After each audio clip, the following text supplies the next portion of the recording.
Hello, everyone, and welcome back to Nothin, where we talk all things and everything basketball.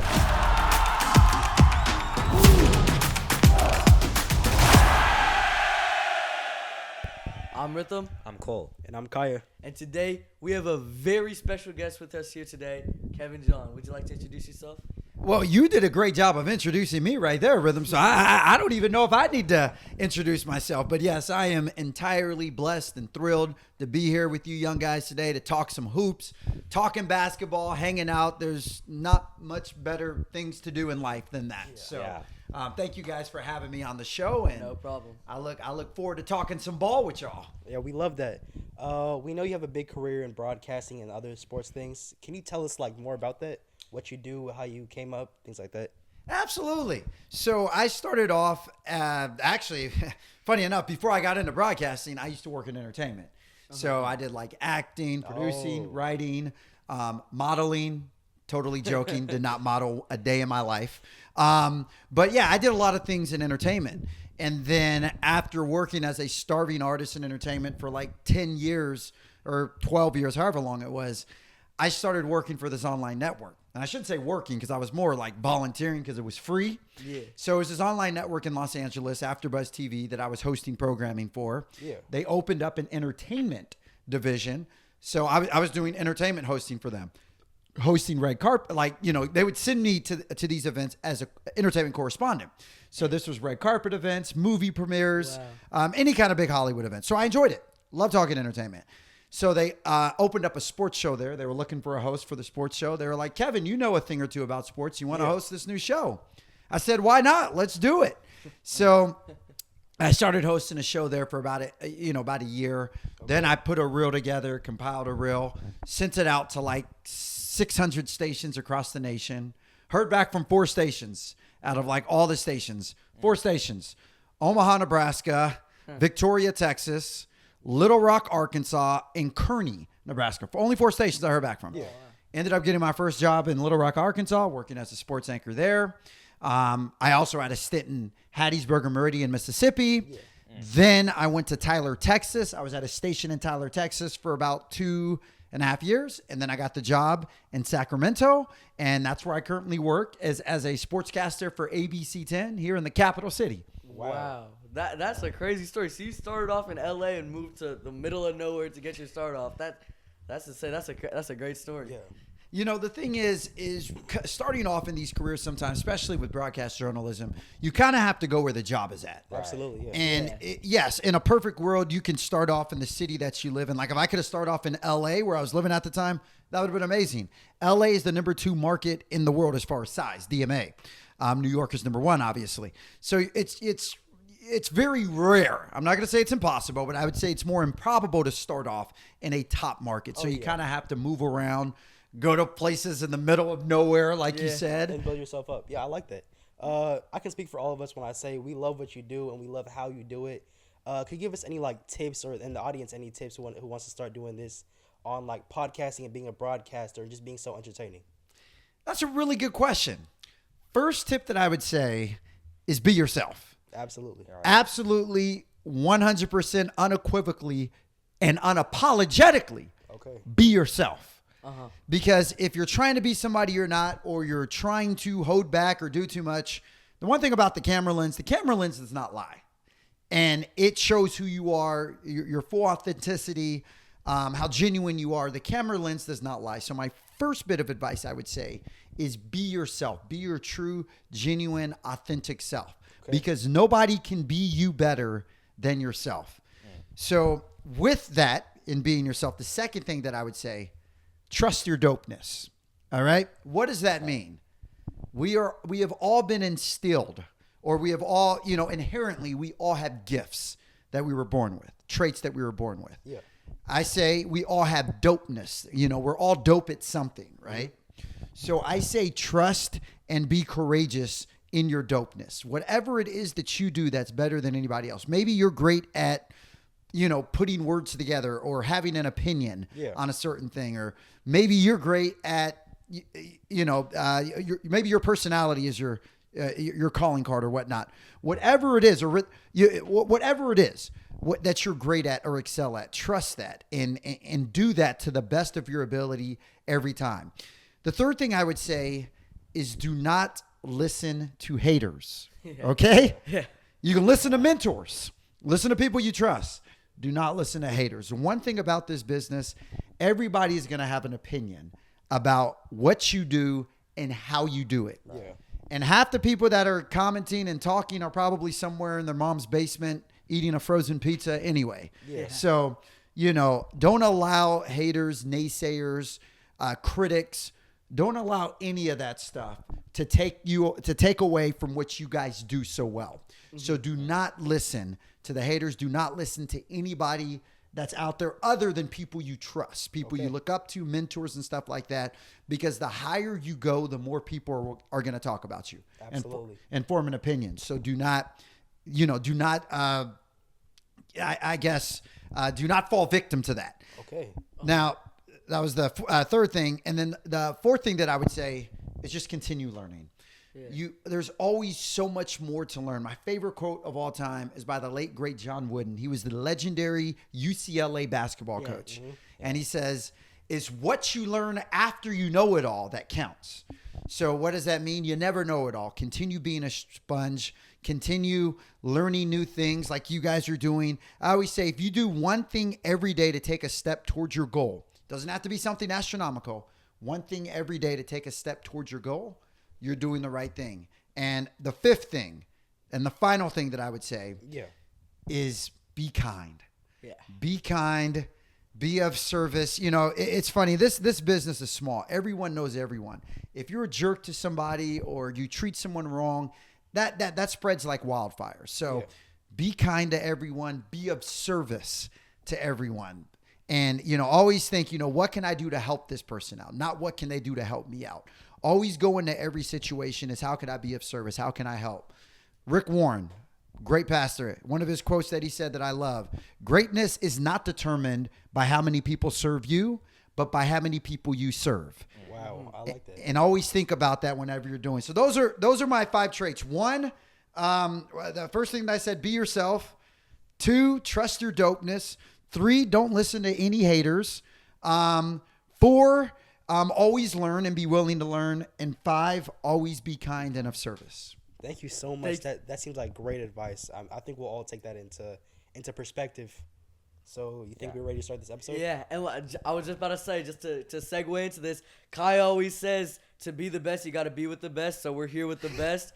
and let's get started with talking some hoops. So how about we start with, you guys want to start with the Western Conference or the Eastern Conference as we go into our playoff bracket? Let's start with the East. East? Start with the East, okay. Yeah. So should we start with 1 through 8? Let's talk about Cavs Heat.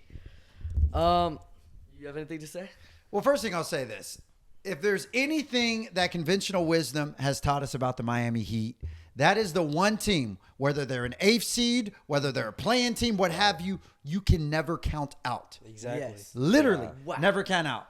This is a team that just made the finals 2 years ago. 2 years ago as a play-in team. This year, they were the 10th seed, I believe, in the East. Yeah.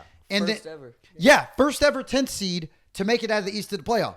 So the one thing about the Miami Heat, and I know everyone's saying, well, they don't have Jimmy Butler anymore. And we all know playoff Jimmy's something else, and I'm sure we'll talk about that when we get to Western Conference of the Golden State Warriors. Yeah. But you can never count out Eric Spoelstra. There's really 3 coaches since 2014 that have, and those are the past 10 years, that have all been with the same organizations.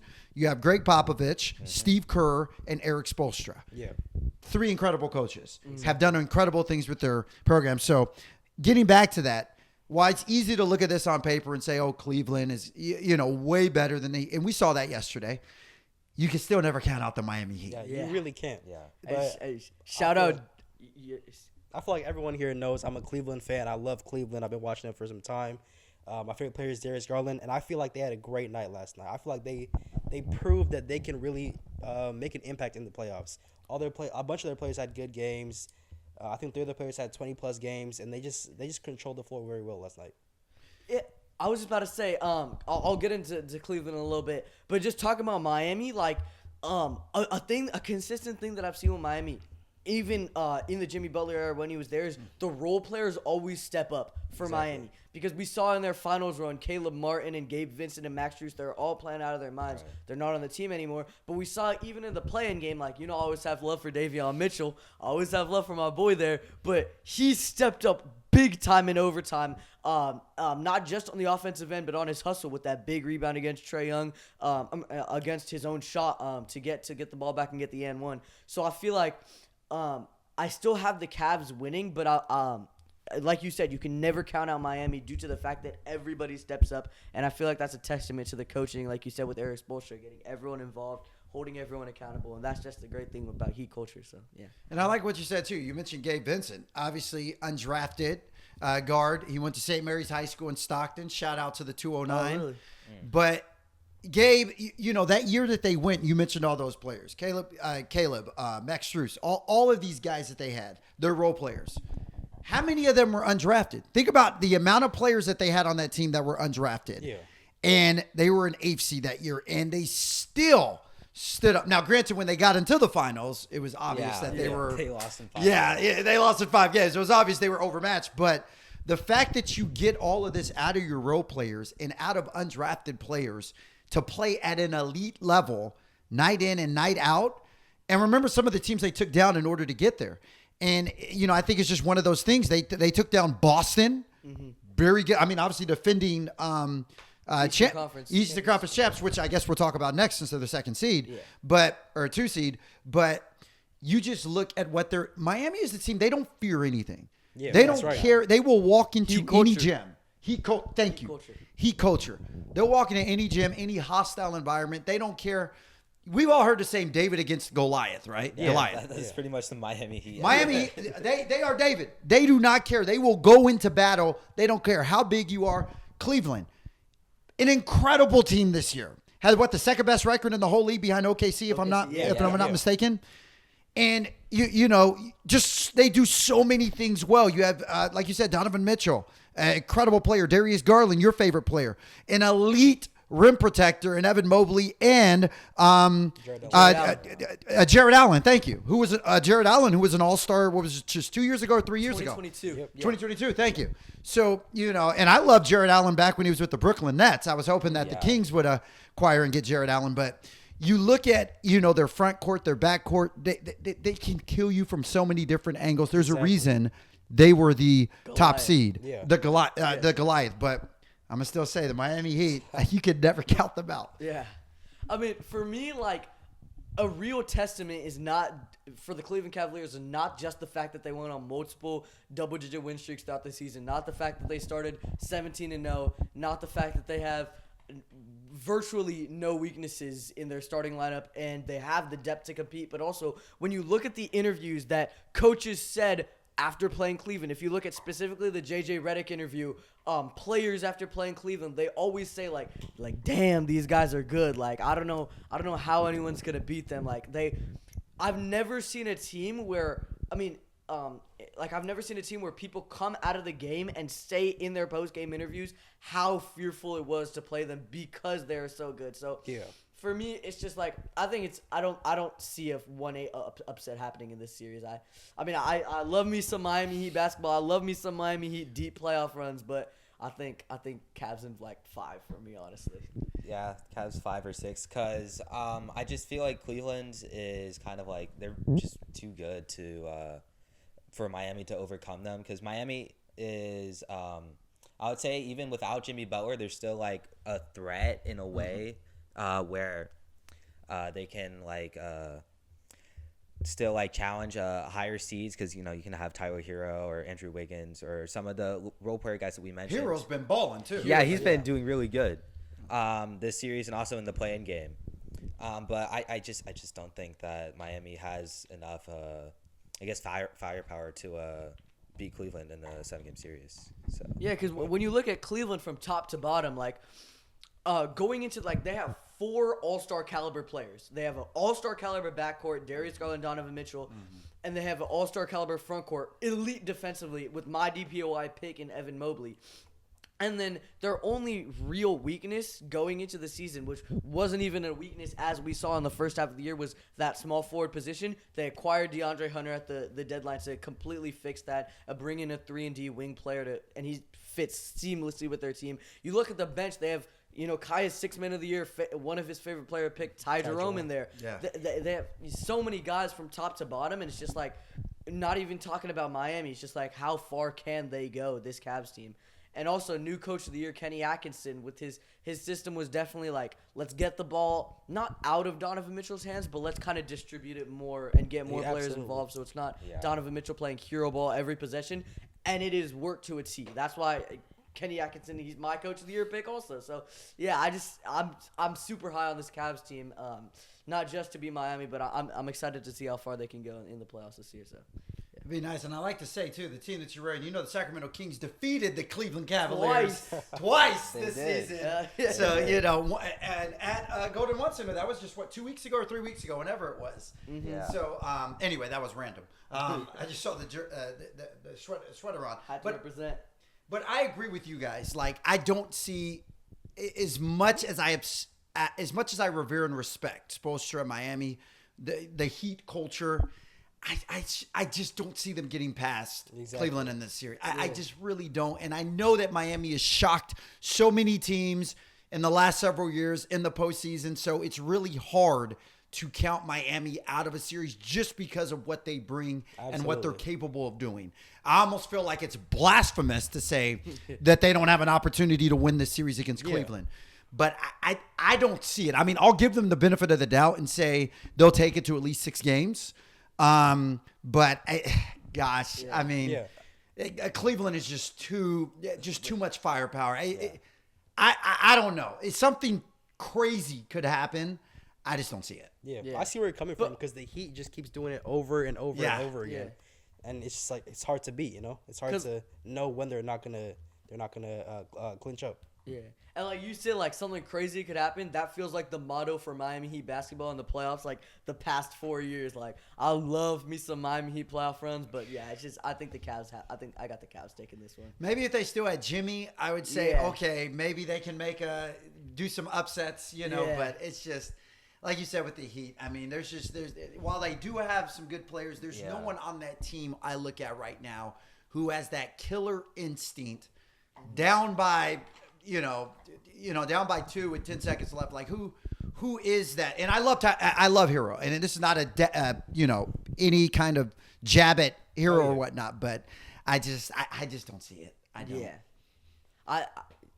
so we can say like Cavs and 5 or 6. We can say that 5 or 6. Yeah, I don't see the Heat are obviously going to put up a fight, obviously. So. Exactly, they're not, especially when it goes back to Miami. When the series goes back, Miami has some of the most raucous fans. So I definitely see them stealing a game or 2 when they go back to Miami, but I don't see them winning the series. Yeah, I hope I'm wrong. I hope Miami shocks everybody. Yeah, but I don't see it. Yeah. So should we move on to the 2 seed or Celtics versus Magic? Right.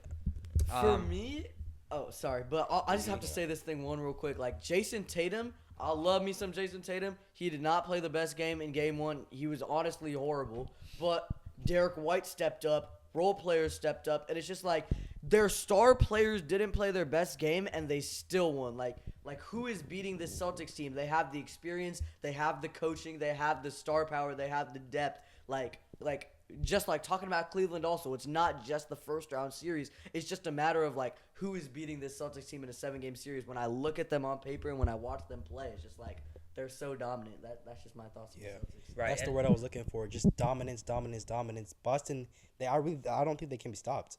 Mm-hmm. They're such a good team. Yeah.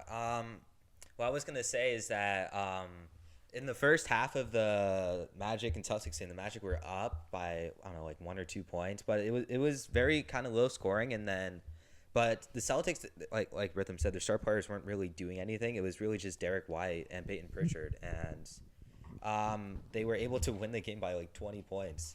Outscored the Magic in the second half by a lot. And with that, I don't know. I think Cleveland might have a shot at beating Boston in the Eastern Conference Finals, but I don't know, because if, like, as a team, if your star players aren't able to do well in certain games and yet you're still blowing out the competition by double digits, then you're looking really good.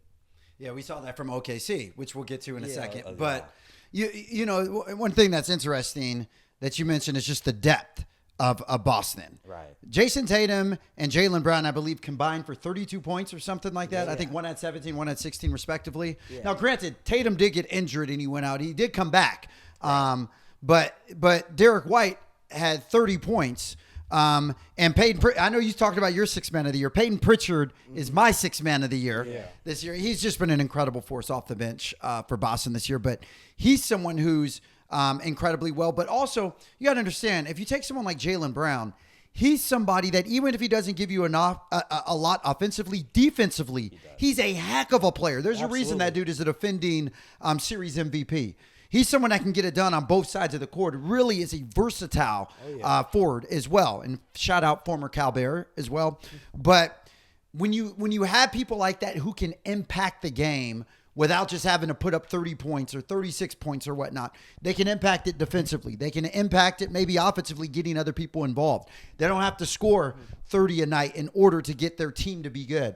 Yeah. Those are really the best players that I see because they can impact the game other than just putting up astronomical numbers night after night. I think that's something the Boston Celtics have been able to master. And the fact that even though they did lose like a Drew Holiday and who was a hell of a defender as well, and some of these other guys, they're and Marcus Smart, who was a really good defender. I think it was Defensive Player of the Year that year that they went. And they lost. So they've lost a lot of good defenders as well.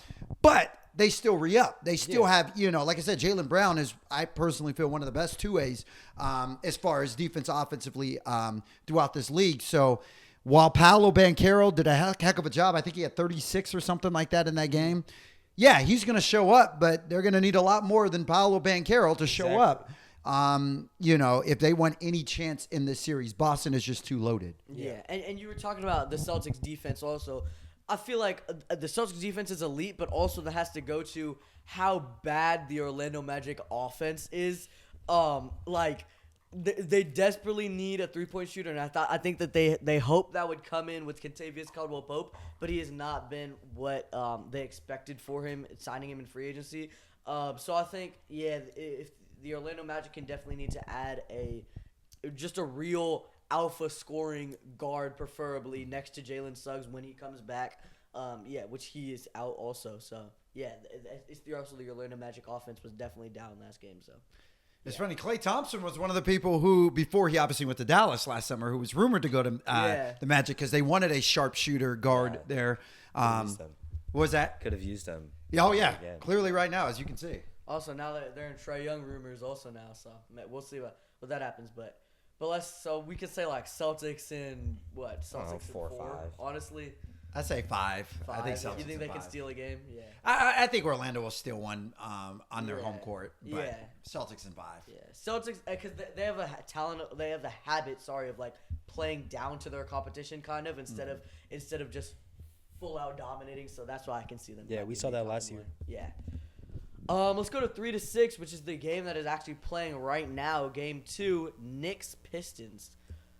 Do we have some first thoughts on that, or I could go first? I can go first. Really, just in the game, the Pistons, they were playing kind of well for the first 3 quarters. In the fourth quarter, they kind of just imploded and weren't able to finish the game out, and that's why they lost by 20 points. But really, I just want to see more from Cade Cunningham and Jalen Duren and all of the young guys on the team, because Tobias Harris had 25 points, which is something you don't really see that much from him.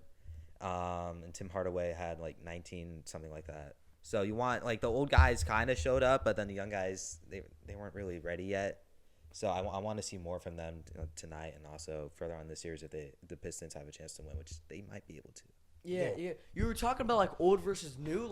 For me, it's only the vets that actually showed out for the Pistons, Tobias Harris, like you were talking about, and the young guys, their lack of playoff experience, which they just lost 28 straight games last year. Of course, they don't have winning experience in the playoffs. The playoffs are a completely different game. We saw this with a lot of young teams. And I feel like you were talking about in the fourth quarter, they just completely imploded on themselves. A 21-0 run is diabolical behavior. And like you were talking about Tobias Harris, like for me, like the Pistons really like they couldn't afford to waste a Tobias Harris performance like that because, like you said, you don't know how many of those performances you're gonna get out of a guy like Tobias Harris, right? So the role players really stepped up, but the young stars really didn't, and that was kind of the difference. But also, I have to give credit to the Knicks because you were talking about Cade Cunningham, how he didn't step up at all.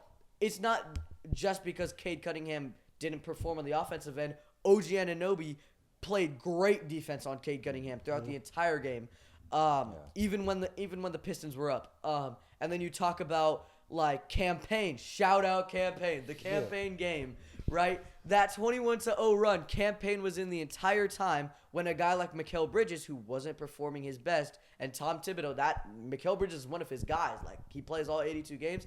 He had the coaching intellect to sub out Mikal Bridges, let the guys who were actually performing well, like Josh Hart, campaign, all of them come in. They went on a 21-0 run, which is still crazy to think about in the playoffs. And that was the difference. Absolutely. Maker. Yeah.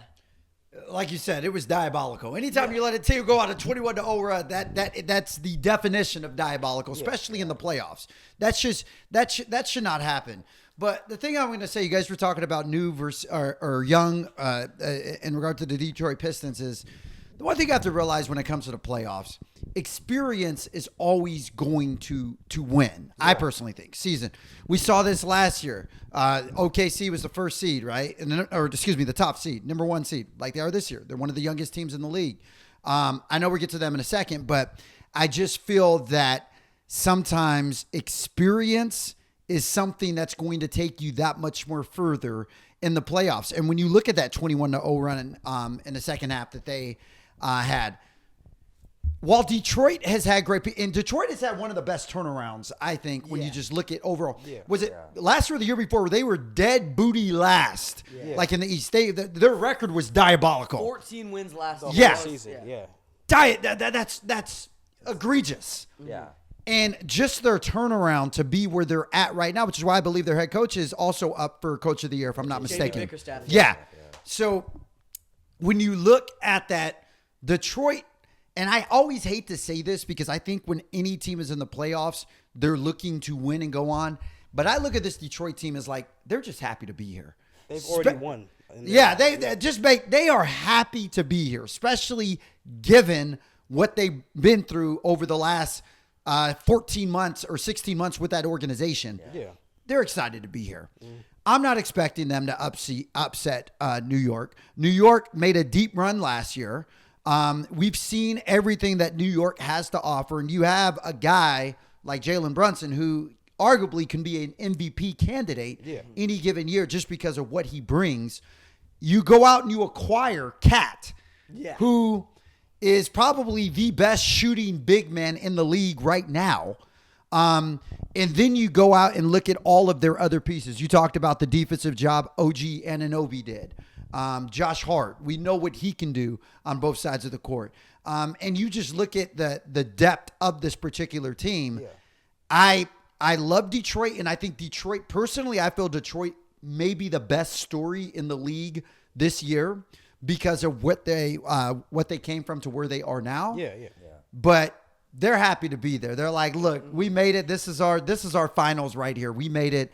I'm not sitting there saying they're going into it thinking, oh, we're going to get eliminated. Of course, when you make the playoffs, you want to go to the end. Yeah. But Detroit doesn't really have the experience, the veteranship on that team, or kind of those intangibles that you need in order to make a deep playoff run in the NBA. Absolutely. Yeah. Well, also, I know the Pistons are a much more competent organization than us, but 2 years ago when we were in the playoffs, when the Kings were in the playoffs, and we were proud of our season even though we lost in the first round, and it's call went since then. So, I mean, I have faith in the Pistons, but just a note about that. And then when you're talking about, like, you were talking about Cat and you were talking about all the experience that New York has, like, you were talking about Jalen Brunson being an MVP candidate, and Tom Thibodeau literally said this, like, when Jalen Brunson was out of the game for a little bit, he kind of tweaked something, but he came back in. Tom Thibodeau said, oh, yeah, he just went to the locker room to grab his cape because he was going to be a superhero, and he did that. He dropped, like, 30 points. He was in the game that entire comeback. He was a part of it all, and, yeah, it's just a great story that Jalen Brunson is. Cat, he used Asar Thompson's lack of experience to hunt inbound passes. Yep. Pretty much the entire fourth quarter. Yeah. I remember he was guarding the inbounder, and they got a 5-second violation to start the fourth quarter just because I don't even know how it happened, but just Cat was just bouncing up and down, and it happened. So and then he stole multiple inbound passes from Asar Thompson. So Cat had definitely stepped up, not even on the offensive end, but also on the defensive end. For a guy who's 7 foot, his perimeter defense was insane. And then, it's just the Knicks' experience and just ability for everyone to step up. That is just my pick is still the Knicks, in my opinion. Yeah. I love them. And like I said, I love Detroit. I think they have one of the best stories as far as turnaround in the season this year. But I believe that is their victory. Yeah. That is their victory, That's that they their had the Super Bowl. turnaround. And they're Exactly. Yeah, exactly. And they're happy. Like, even if the Detroit gets swept, I don't think they're going to get swept in the series, but just say they do end up getting swept. I still think they look at this season as a success. Yeah. And Because next of what season they were can able to only do. get better and better. Yeah. But also, I don't know if it was the Knicks, not the Knicks, the Pistons owner or manager. Or someone said that they're only letting people from the Michigan area, like that metropolis area, buy tickets for the Pistons game. So I definitely think with that home court advantage, they can definitely win both home games. And if it comes back to a game 6 game 6, then I feel like they can maybe steal that. So I feel like the Pistons home court advantage is definitely helpful. But I still got the Knicks in this one. I think the Pistons can definitely steal 2 though. So I'm gonna say Knicks in 6. Knicks in 6? Knicks in 6. It rhymes. That does rhyme. I don't know if I'll give them 6. I guess I know Detroit will win 1 at home. I don't know. It's just hard. Like, 21-0 is just really hard for me to give faith in. Yeah. I mean, but also the Pistons were in the lead for a majority of the game. That is so, true. That is yeah. true. I agree. I can go. I don't know. I you know what? I'm sorry, Detroit. I got New York in 5. New York in Okay. 5. I got New It York could go in 5. both ways, honestly. Well, Yeah. either way, it's New York moving on to the second round. Exactly. Yeah. There you go. And then let's move on to 4-5. So we have Pacers versus the Bucks, and wow, was this? I feel bad for Giannis. That's all I gotta say. Who wants to start off? Oh, I do want to say Tyrese Halliburton, he very well controlled the pace of the game. That's what I was He saying. controlled how fast and slow the game is moving. He moved the ball really efficiently this game. That's what I can say. Like Tyrese Halliburton didn't have the best scoring game, but just like you were talking about with Jaylen Brown, he made all the right decisions. I was watching the game. Tyrese Halliburton, he didn't shoot a lot of shots. He didn't get a lot of box score numbers, but I don't correct me if I'm wrong. He didn't make a single mistake when he had the basketball in his hands. Whether it's making the right reads, whether it's knowing when to keep the ball for himself or pass it or do anything. He never made a single wrong decision for the entire game, and it worked. The Pacers blew out. So just give props to Tyrese Halliburton, former King. So. Yeah, you're right. I mean, Halliburton, I believe he only had 10 points in that game, and 12 assists, if I'm not mistaken. So, yeah, when you look at the stat sheet at the end of the game, you don't look at the box score and be like, oh, wow, Halliburton was going off. Actually, Pascal Siakam, if you ask me, kind of carried a lot of that load, per se. There's a reason why that dude is a, all-star. But Tyrese Halliburton, also from his experience, because I think he's been in the league, 5 years now, is it? 2020, so 5 years. 5 years? Okay. So even though, that's still a significant period of time, and, that experience means a lot. Because remember, Indiana made a run last year. Yeah. Conference So finals, a lot of times when you're making these runs, that gives you confidence as well. So Tyrese is like, I don't have to go out there and put up 25 and dish out 18 assists. A lot of playing well is trusting your team and trusting the pieces that are around you. which obviously Tyrese Halliburton has been able to do. On the other side, when you look at the Milwaukee Bucks, first of all, look at the fact Damian Lillard is out. I believe they said he may be able to play game 2 or game 3. Because he's still dealing with the blood clot in his calf, I think it was, or wherever it was at. Deep vein thrombosis, I think. But thank you for the technical, the medical term there. But I think they said Lillard could be back in game 2 or game 3. But you just look at Giannis. I mean, another guy this year, he was a finalist for the MVP. Him, Jokic, and Shea. And Giannis is just doing everything he can by himself. Yeah. And that's no disrespect to any of the other. I mean, other Bucks players. Obviously, he doesn't have Middleton anymore, who is a huge punch. Who they Huge traded one. for? They traded for Kyle Kuzma.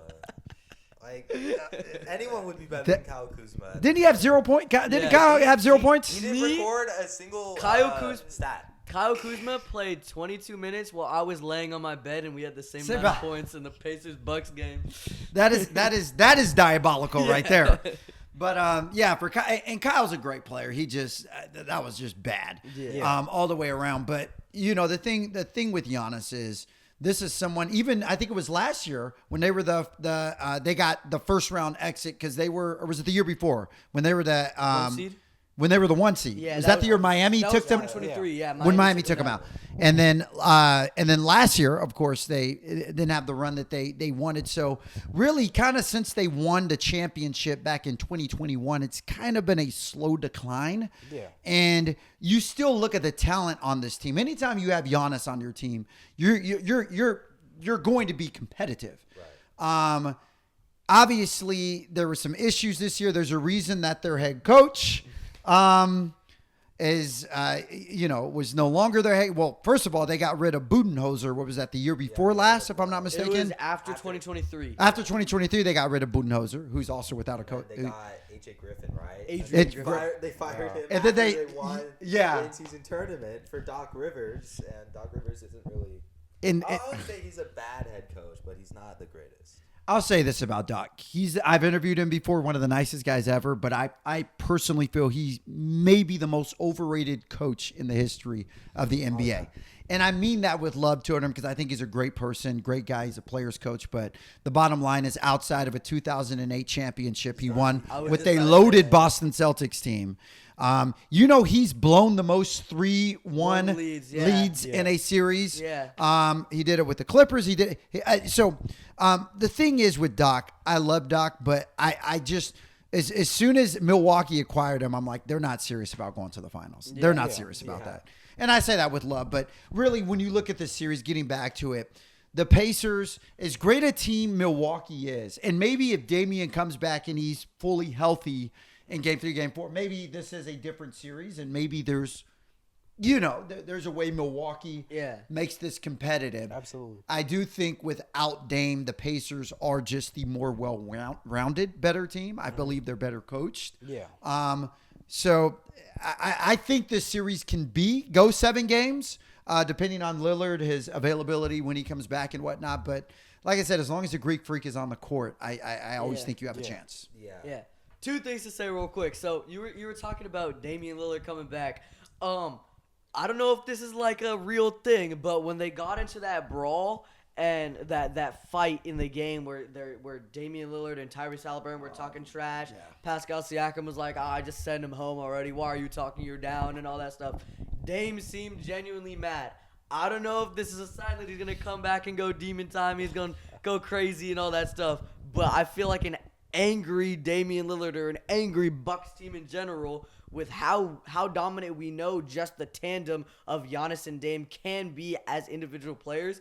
I don't know, maybe they can win both games at home and take the series to a game 6 or a game 7. But right now, not even just like star power wise and depth wise, especially like if you look at the Pacers depth, like they have Aaron Nesmith and Andrew Nembhard, playoff riser role players that they have. One of the best home court advantages also with everyone wearing the shirts, Warriors fans. Everyone was wearing the shirts. It was a loud arena. It was great. They had everyone stepping up. So I still feel like the Pacers are the better team than the Bucks in general. But if that Bucks star duo can step up, to which we know that they can be, then I can definitely see the Bucks pulling this one off. Absolutely. Yeah, and my second thing, you were talking about the Bucks, how it's all been downhill since their championship run. I feel like it's kind of like, I feel bad for Giannis because if you look at 2022, which was the year after they won the championship, their first year after, they had a 3-2 lead on the Eastern Conference champion Boston Celtics, and then Chris Middleton got hurt for game 6 and game 7. They lost, so they haven't been healthy for that one. Game 2023, which is the year after that, they played Miami first round. Giannis missed game 1 and game 2, or he missed game 1, I believe, and he was hurt for part of game 2. So he wasn't healthy. 2024, both Giannis and Dame weren't healthy. 2025, this year, Dame isn't healthy. So I feel like we've never given, like, the Bucks have never had a fair shot with their championship core to run it back and actually genuinely run it back to win a title. Absolutely. Yeah. I agree. It kind of reminds me of Brooklyn when they had Durant, Kyrie, and Harden. It was barely any time that they were all healthy, all together at the same time. And speaking of Durant, that Bucks championship, if Durant's foot wasn't on the line, then the Bucks may not have even, went on. They may not even won the championship that year. But I do agree. You want to really, your team is at its best when your star players are healthy and at its best. And I agree with you. I feel we've been robbed of that with Milwaukee because they've had injuries in the postseason the last couple of years, whether it was Giannis or Dame or whoever. And that does make a difference in a series like this. So, I agree. I want to see both of them healthy, seeing what they can do because I believe if both of them are healthy, I could see this series going 7 games. Exactly. I could see Milwaukee potentially winning it if they have everybody healthy. But right now, Indiana's the better team. Exactly. And I feel like also the fact that they haven't been able to run it back, like a lot of the changes that they've made are kind of like rash. Like it's like you fire Budenholzer after that exit after the loss to Miami. When all the players loved him and he won a championship with that team. Like Middleton wasn't the best this year, but he's the second best player in your franchise's history. Absolutely. You trade him and a young stud for Kuzma, who dropped a donut in the game. He had as many points as all of us. Yeah, all of us combined. Yeah. So, I mean, but definitely, I can definitely see the Bucks pulling off the win, but also it's kind of just like unfair to Giannis and to all like the Bucks championship core that was on that 2021 team that they haven't really been able to run it back. So, Absolutely. Yeah. But for me, Pacers and I feel that just because of the star power that the Bucks have, Pacers in 6 or 7. Honestly, I think it's going to be Pacers in 6 because even with Dame possibly coming back in Game 2 or Game 3, I just don't think Milwaukee's going to win because of their perimeter defense. It just wasn't good in Game 1. Mm-hmm. And I think if that doesn't change, then Indiana's just going to be able to shoot the 3-ball, and they can shoot the 3-ball well. Yeah. And I just don't think Milwaukee can come back from that. And guess what? You were talking about the perimeter defense. Guess who they traded? I don't know. I feel like maybe if the Bucks had one of the best perimeter defender point guards in the NBA, I don't know. Maybe they would actually be able to win this series. There's that guy on Boston. You know what I'm talking about? Yeah, I think it's like Drew Holiday. Yeah, maybe if they had him, they could maybe win a championship. I don't know. Yeah. Did they win a championship with him? Maybe. I don't know. Maybe, yeah. But yeah, I feel like definitely the Pacers out perimeter games and out speeded the Bucks in that game. So I definitely just have the Pacers winning in 6. But yeah. And now we move over. You want to just do like each first round and then we move to the second round. So let's go to the West round. All right, now. let's go West. 1-8. Wow. Wow. Oklahoma City, Memphis. I mean, it was a huge point difference. 51 point difference. 51 that was surprising. In the playoffs. Mm-hmm. Well, it's kind of revenge because like back in 2021 or 2022 when the Grizzlies were on their come up, that was like John Morant's All-Star season. Oh yeah. They had the highest win in NBA history, and it was against Oklahoma City. So now Oklahoma City got revenge for that. But I mean, just looking at OKC, like I was just talking about this with Boston and how Jason Tatum didn't have his best game. When you're looking at Oklahoma City, Shea didn't have his best game, but everybody else stepped up. They had like I think it was 6 or 7 players that were in double figures in points wise. So everybody steps up on Oklahoma City, And last season, you were talking about their inexperience. Now they've had a playoff run to fix that experience. Yeah. But also we saw that their biggest weaknesses were their interior defense and also their rebounding and their perimeter defense as well. And they fixed that. They got Alex Caruso and they got Isaiah Hardenstein. Both pieces have been extremely helpful for the Oklahoma City to be one of the most dominant teams that we've ever seen this season. So I got OKC going far in my opinion. So. Yeah.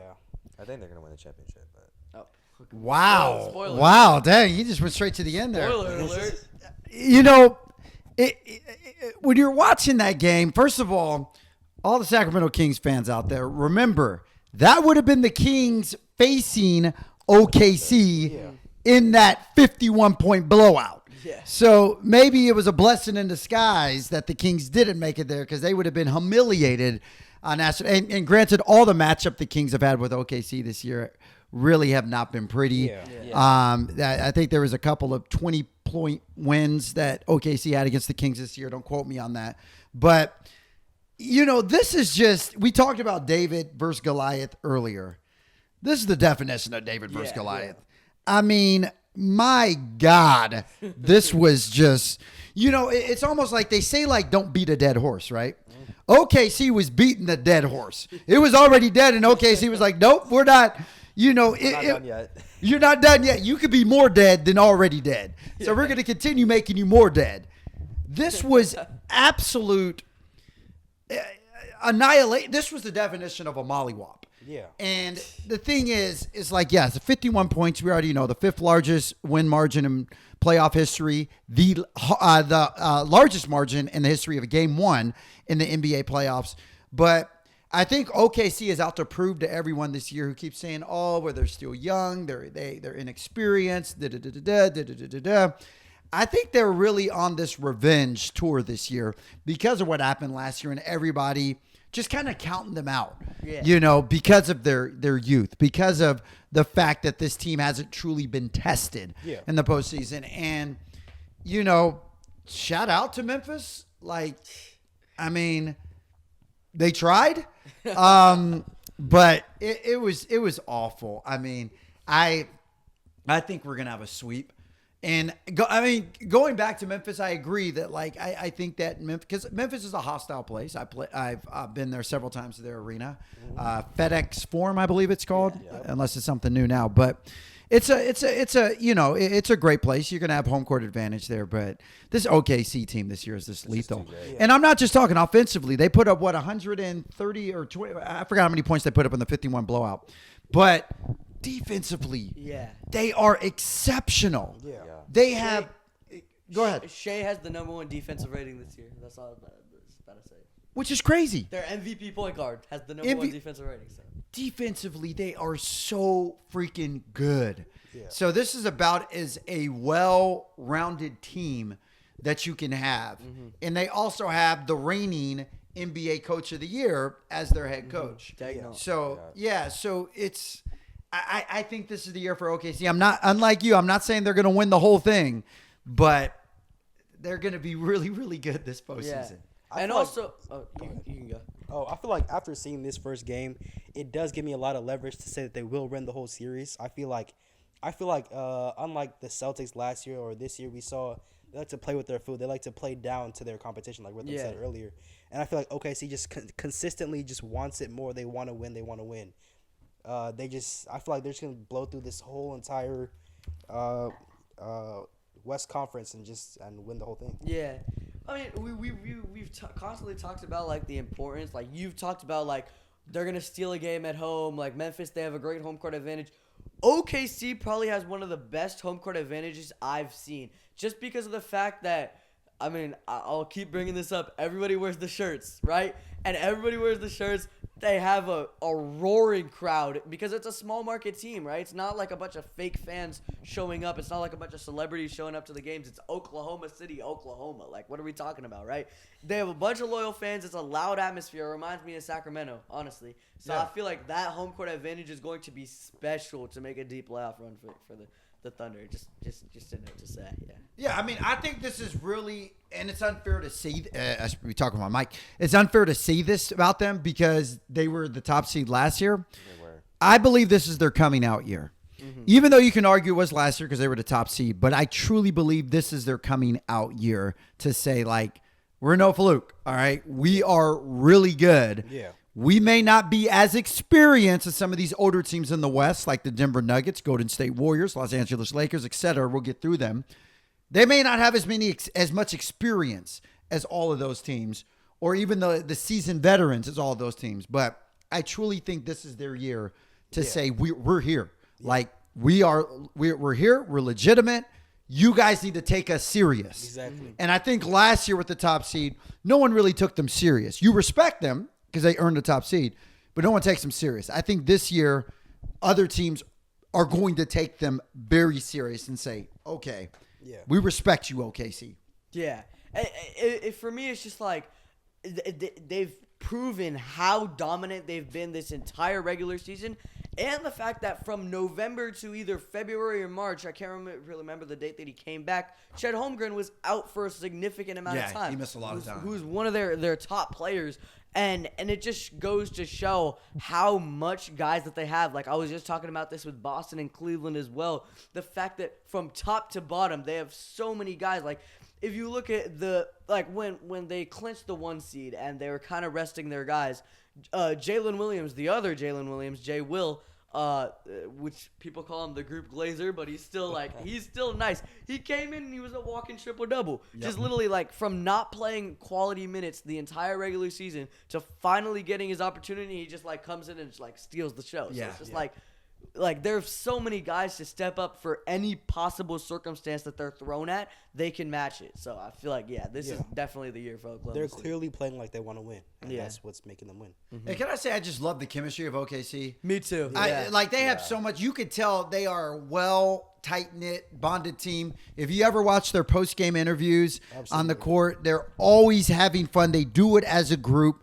Sometimes they'll throw towels on the reporter. But that's the best job in the world, in my opinion. The Oklahoma City, I think it's like I forget his name, but I forgot his name too. But I know what you're talking about. Yeah, that's the best job in the world. He literally just be like, "Hey, what makes your life so consistent like the tide? My whole life is consistent." And all the Oklahoma City players like, "Oh my gosh, Shay's so tough." And they just love being around each other. It's so great. He is just he's a vibe. OKC is a vibe. Uh-huh. OKC is a vibe, and that's why it's OKC. And not to get off subject because we have to continue on.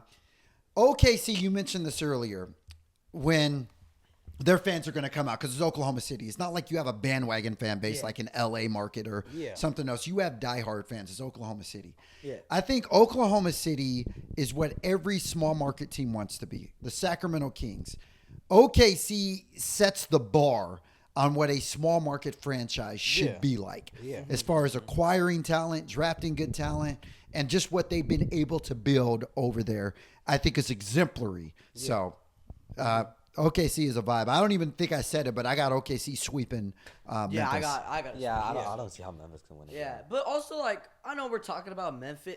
If we're gonna talk about Memphis, I think the reason why they've looked a little different in terms of the way they play this year is because of the fact that they hired They're not just because of the fact that he recently became head coach, but Tumasa Silo, I believe is his name.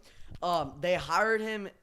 It was either this year or last year as an assistant coach, and he's kind of implemented a new system of slower paced basketball. Get into your spots, get into the right spots, and they have an extremely talented roster. So he's kind of getting the ball out of John Morant's hands, getting everyone involved. And I feel like we've seen John Morant play worse this year because of it, because it's not a fast-paced style of basketball that John Morant is used to.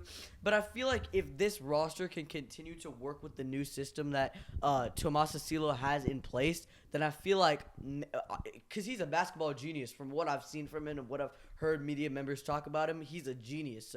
So I can definitely see Memphis getting back to the top seed that they used to be, especially because they were just the 2 seed in a tight Western Conference just a couple months ago. So it's not like Memphis is a bad team. It's just the fact that OKC is just dominant. It's a really good team, and I mean, give Memphis credit because in order to make it to this point, they had to get through the play-in. Mavericks, yeah. Yeah, and they had to defeat the Mavericks, who had defeated the Kings, of course. Mm-hmm. Now Memphis, I believe they lost to the Warriors. I believe was it in the first Warriors, part of the play-in. Yeah.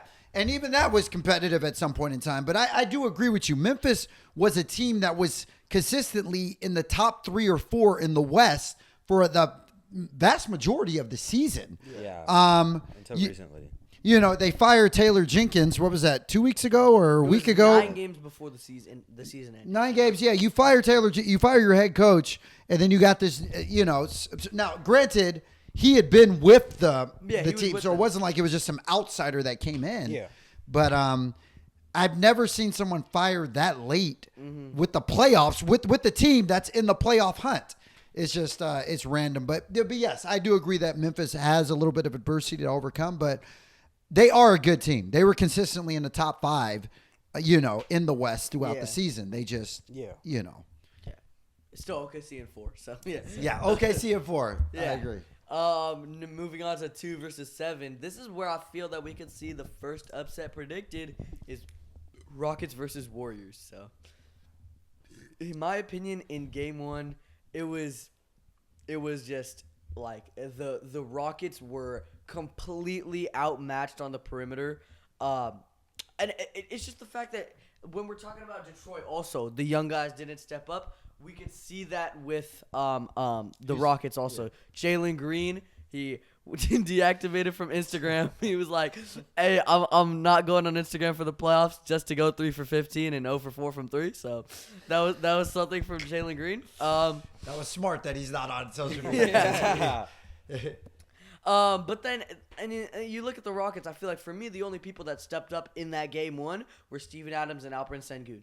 They played amazing. I love the double big lineup for the Rockets, but it's just the fact that Steph Curry's amazing, Jimmy Butler's amazing. All of the guys on the Warriors were stepping up on the perimeter, and the Rockets, we know that they don't have a half court offense because they love to go in transition, much like previous. They love to run. Yeah, much like previous Memphis Grizzlies teams, and the Warriors knew that. They stopped the transition. They made them slow down their offense to get to their spots, and they completely exploited that. And that's how they won the game. So I mean, if they can continue to do that throughout the rest of the series, then I think we can see an upset happening.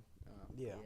I do want to say that the Rockets did get a whole lot of rebounds. They got the ball a lot. They touched the ball a lot, but they didn't make any shots because they don't have a solid offense. Yeah. Fred VanVleet, championship point guard, supposed to be the veteran of the team. What was that performance like? He went 1 for 10 from 3 or something. Yeah, like something that. like that. But that was crazy. Yeah, their half court offense in general just isn't good, and also I would say that them losing the turnover battle in the game also didn't help, especially because they were just giving the Warriors a lot of opportunities to just score. And the Rockets can't really score much themselves. But I also, for the Warriors, I think Jimmy Butler has kind of elevated the team. As much as we would have thought, because obviously it's Jimmy Butler, but he's still not the best clutch playoff performer on the team. Obviously that's Steph, but I think still he's still a huge playmaker on the team, and I think he's still going to provide a lot for the Warriors. They're probably going to win the series. Yeah, also because when Jimmy Butler first got there and they started winning a bunch of games, Jimmy Butler wasn't taking a lot of shots that Jimmy Butler should take. And a lot of people were saying sure, that's great. You guys have gone crazy. You guys have gotten a lot of wins, but Jimmy Butler, you need to step up come playoff time. Yeah. And the play-in as well as the playoff games, Jimmy Butler knows he is Jimmy Butler, and he's taking a lot of shots, and it's happening and it's working. So they have 2 great playoff performances on their team. So I mean, honestly, if you want to give some thoughts about the Warriors. So I'm gonna say this first of all. Golden State is not your average 7th seed. Yeah. Make no mistake about it.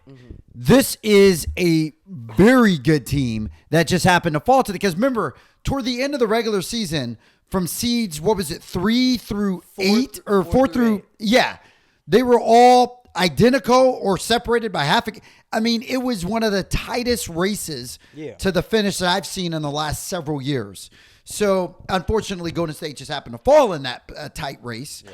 But this is not your average 7th seed. Absolutely. Yeah. Make no mistake about it. If you personally, I feel that they're better than the Houston Rockets, just overall as a team. Now, no disrespect to Houston, they rightfully earned that 2nd seed, and they had a heck of a year. There's a reason Ime Udoka is up for Coach of the Year. Yeah. He's an incredible coach. We saw what he did with the Celtics 2 years ago, even though he lost in the finals to the Warriors, ironically. But at the end of the day, the Houston Rockets are a good team, and I don't want to diminish what they've been able. Alperin, you mentioned him earlier. He was an all-star this year. Mm-hmm. Yeah. A lot of people felt that him being an all-star took away from Domantas Sabonis being named an all-star this year. You can argue about that to your black and blue, but I do feel that Alperin is a hell of a player. And by the way, can we talk about his posterizing dunk on Draymond Green? Yeah, that was crazy. Draymond Green, who's a former I feel like I should be DPOY this year. Gets dunked on by Alperin to the first game of the playoffs. I was so happy watching that because I don't really like Draymond. A lot of people in Sacramento don't like Draymond, that's for sure. But yeah, he literally got posterized by Alperin. Not only has he won Defensive Player of the Year in the past, he's obviously one of the finalists for Defensive Player of the Year this year. Yeah. And Alperin just got baptized him there. Yeah. So, with that being said, Houston and Jalen Green, he's not going to have that horrific a performance every game. He was awful in game 1, but we still know what he can bring.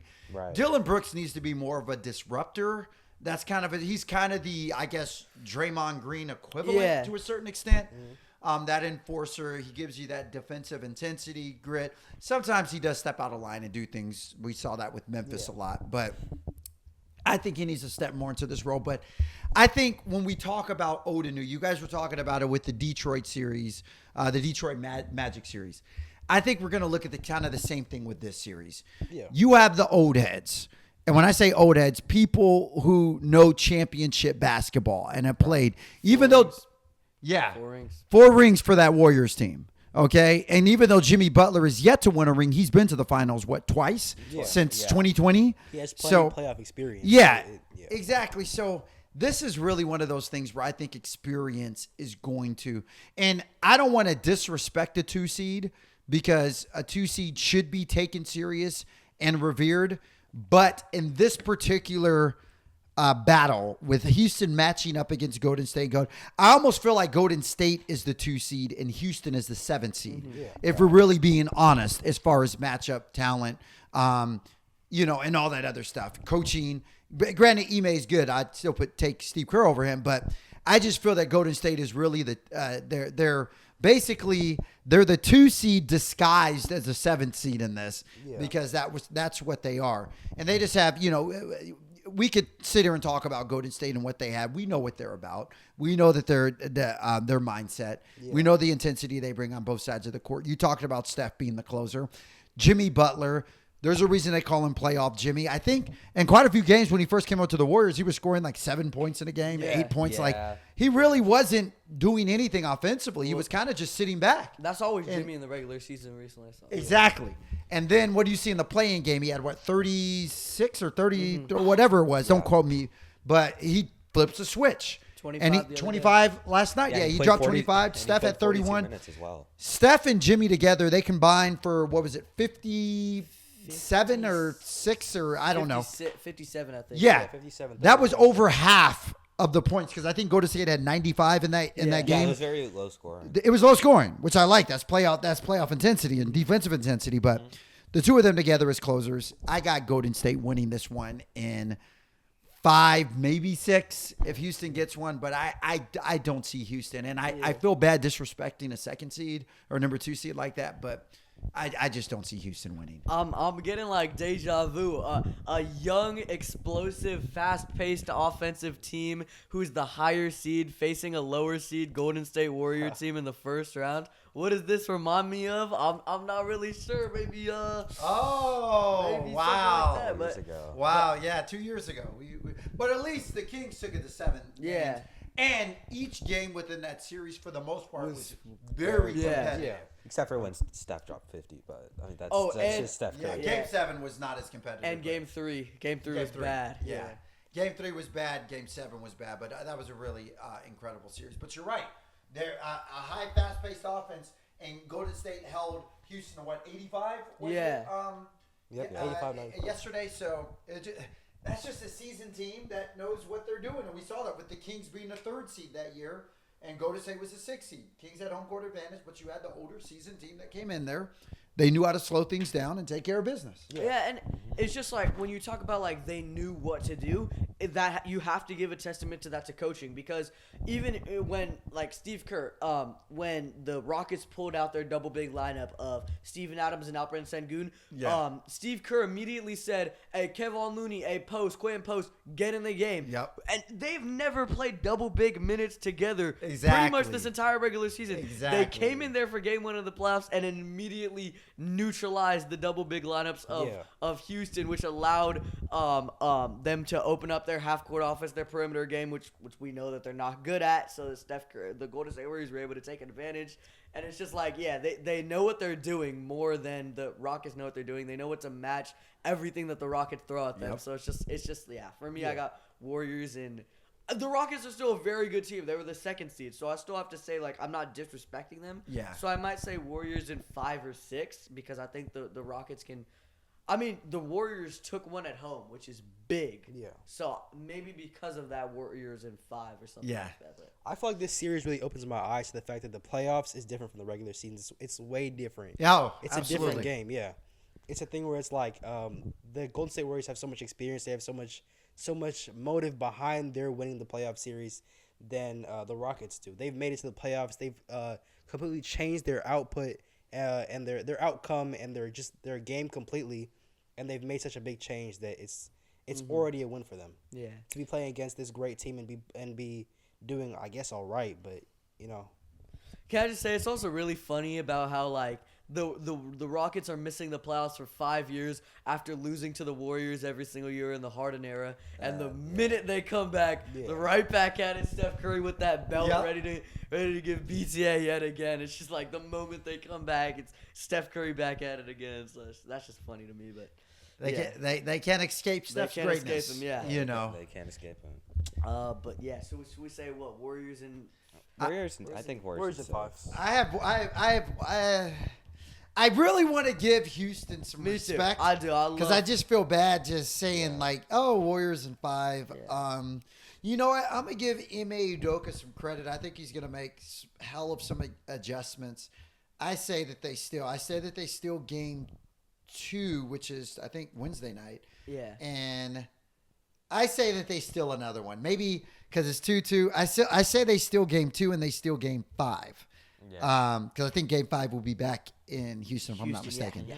So I think it's Warriors in 6. Yeah, and we didn't even mention Amen Thompson, who has been fantastic. Oh, He's been doing Especially- great this whole season. Also, Jabari and Amen both have been fantastic on the boards. Khaya was just talking about this, like the rebounding battle is in Houston's favor. I feel like if they can actually turn those rebounds into makes, then they can definitely steal 2 games, like you were talking about. So yeah, Warriors in 6, but still, got to give credit to this Rockets team. Yeah. And then we talk about the 3 versus 6 matchup in the West, which is the game 1 wasn't awesome, but my favorite matchup so far, which is Lakers Timberwolves. Honestly, some quick thoughts is just like, wow. Honestly, I would never expect the Lakers with Luka and LeBron to get blown out like that at home. Also, but when you also look at it on paper, it's just like not even looking at game 1, just looking at both teams on paper, the Timberwolves obviously have better depth, better pieces in general to match anything that the Lakers can throw at them. And honestly, it's to me that's not really surprising why the Timberwolves won that one. But also when you look at it, Jaden McDaniels was amazing, Naz Reid was amazing, and defensively, like LeBron, he likes to kind of treat game 1 as a little bit of a kind of like test the waters, kind of feel what's happening in the series. So what he was doing, he was going at guys, like multiple different guys throughout the game, and he was kind of figuring out who could he like physically go at and challenge them, and what he could win those challenges. So he went against Julius Randle and Naz Reid this game, and both of them held their own against the LeBron James. So that's definitely like an example of like the Timberwolves. Everybody stepped up. But in my opinion, they're not going to shoot that good from three ever again this series because that was insane. But yeah. What, 21 3-pointers and over 50%, I think it was, from downtown for them. It was insane. You know, I'll say this. And I'm going to reference this guy. You guys will probably laugh at me. But Nico Harrison, when Nico obviously I'm talking about the GM of the Dallas Mavericks. Right. Mm-hmm. When Nico made that Luka AD trade, and I want to reference something. Nico said what? Defense wins championships. Mm-hmm. The Lakers, when you looked at that game, particularly the second half, what was it, the third quarter, I think, when or late second quarter, third quarter, when Minnesota started going on their run. if AD is on that team and in the paint, I think that a lot of their 3-pointers a lot of the threes were uncontested, first of all. But I think having AD in his presence there, someone who's a hell of a defender, I don't see, I'm just saying, basically, if the Lakers still had AD and they didn't have Luka, and that Minnesota team played LA on Saturday, whenever that game was, I don't think you're seeing the same blowout. I truly don't think. And I understand Minnesota shot the lights out of that gym right there. LA's perimeter defense was atrocious in that game. Mm-hmm. But I do think Nico, who's one of the most infamous and probably made fun of GMs that there are, he was onto something when he said defense wins championships. Right. Luka, as phenomenal as Luka is an offensive player, and I think he had, a game high 37? 35. Yeah. He's phenomenal. I think Luka dropped, 16 in the first quarter, I think it was, or something. Yeah. He had 37 in the entire game, I think. Yeah. So we know what Luka can do offensively. Defensively is where he's a liability. Yeah. And we saw that in the finals last year with Dallas and Boston. So I'm saying all that to say, I'm not saying all to say, well, hey, Nico is right. No. I still think Nico made a boneheaded decision. Yeah. And I wouldn't necessarily agree with that. But if I'm the Lakers, I'm looking at my roster and I'm saying, okay, who is our defensive enforcer? Who is the person? And Austin Reeves did not have the best of games either. Gabe Vincent didn't really have the best of game. Rui Hachimura. There's a lot of people you can go down from LA and look at and say, okay, we need you to show up in this one. They're not going to be that bad. Exactly. And I think LeBron only had 19 or 18 or something like that. Yeah. So he wasn't, phenomenal. So when you look at all the firepower that LA has, they're not going to, in game 2, they're not going to be that bad. Yeah. But you still have a Minnesota Timberwolves team who made it to the Western Conference Finals last year, I believe, if I'm not mistaken. Yeah, that was last year. And, granted, it is what it is. They didn't, Dallas beat them in the Western Conference Finals last year. But you're looking at a team who is extremely talented, who has Naz Reid, who is the reigning Sixth Man of the Year. Robbed Sixth Man of the Year. Sorry. I like Malik Monk. That's my bad. Well, Malik, yeah. A lot of people felt Malik Monk should have got it last year. But Naz Reid, who was phenomenal, shot the heck out of the ball. You have Julius Randle, who obviously was a part of that Cat to New York a trade. And then you have Anthony Edwards, who is an MVP candidate every year and a hell of a coach. So in this series, it's tough. It's really tough. I want to say that LA is going to get past Minnesota, but Minnesota is going to make it hard for them. Yeah. And this is definitely going at least 6 or 7 games. Yeah. I think it's going to be Minnesota in 7, but. Oh, wow. Okay. I think it's mainly because of the fact that LA's lineup is too small and Naz Reid and Rudy Gobert can kind of just do whatever they want in the paint and just kind of space out well. Mm-hmm. And I think if the Lakers had maybe went through with that Mark Williams deal, maybe it would have been different. I don't know. But I just think the Lakers lineup is too small to contend with Minnesota. That's literally what I was about to say, because you were talking about defensive enforcer, and I was waiting to say this while you were talking about this entire time. Naz Reid 6'9", 6'10". Jaden McDaniels 6'10". Rudy Gobert 7'1". Julius Randle 6'9". Jackson Hayes 6'8". That's their their center enforcer that they have. And maybe Mark Williams, I think if that trade went through, then that would have helped them out. But Jackson Hayes couldn't catch a rebound. He could not catch a rebound the entire time that he was in the game. JJ Redick said, "Get out the game. We're going small the rest of the game." And you can't do that against Minnesota because that's the one team in the NBA where I feel like you cannot go small against just because of the fact that they have so much height, so much length, so many guys, right? So I feel like definitely you were talking about defensive enforcer, like the Lakers don't have that. Like it's not like Jackson Hayes played a bad game. Oh, he'll come back next game. Like it's Jackson Hayes. Like we're not expecting Anthony Davis level production out of him. Oh yeah, exactly. Especially because he's only 6'8", right? So I feel like physically in the paint, down low, Minnesota has that every day against the Lakers. Yeah. And then you were talking about an Austin Reeves not having the best game. They put Anthony Edwards on that boy Austin Reeves out the gate, and Anthony Edwards locked that down. Yeah. So Credit to Ant on that. Yeah, and it's just like everything that the Lakers like. Luka's fantastic offensively. Austin Reeves has been great this year. LeBron is LeBron James, right? Those three can do whatever they want. But anything that the Lakers put or throw at the Timberwolves have the counter for that. Yep. And that's exactly what I like. Like the Timberwolves team, that's not the only reason they made the Cat trade, but they also got back depth pieces because Julius Randle was kind of like the matcher-upper for Cat. He's not Cat level player, but they also got back Dante DiVincenzo, Nickeil Alexander-Walker. They have so many depth pieces that they can use, and it's just like this Timberwolves roster is just so talented. So yeah, It's deep. They got a lot of depth, and like I said, I don't know who that enforcer in the paint is going to be. Obviously, AD. You're not going to get another AD. Another AD. I mean, hence I understand they got Luka out of AD, but I mean, as far as a big man in the center, the kind of defense that AD gave you, the kind of player that he is defensively, like you said.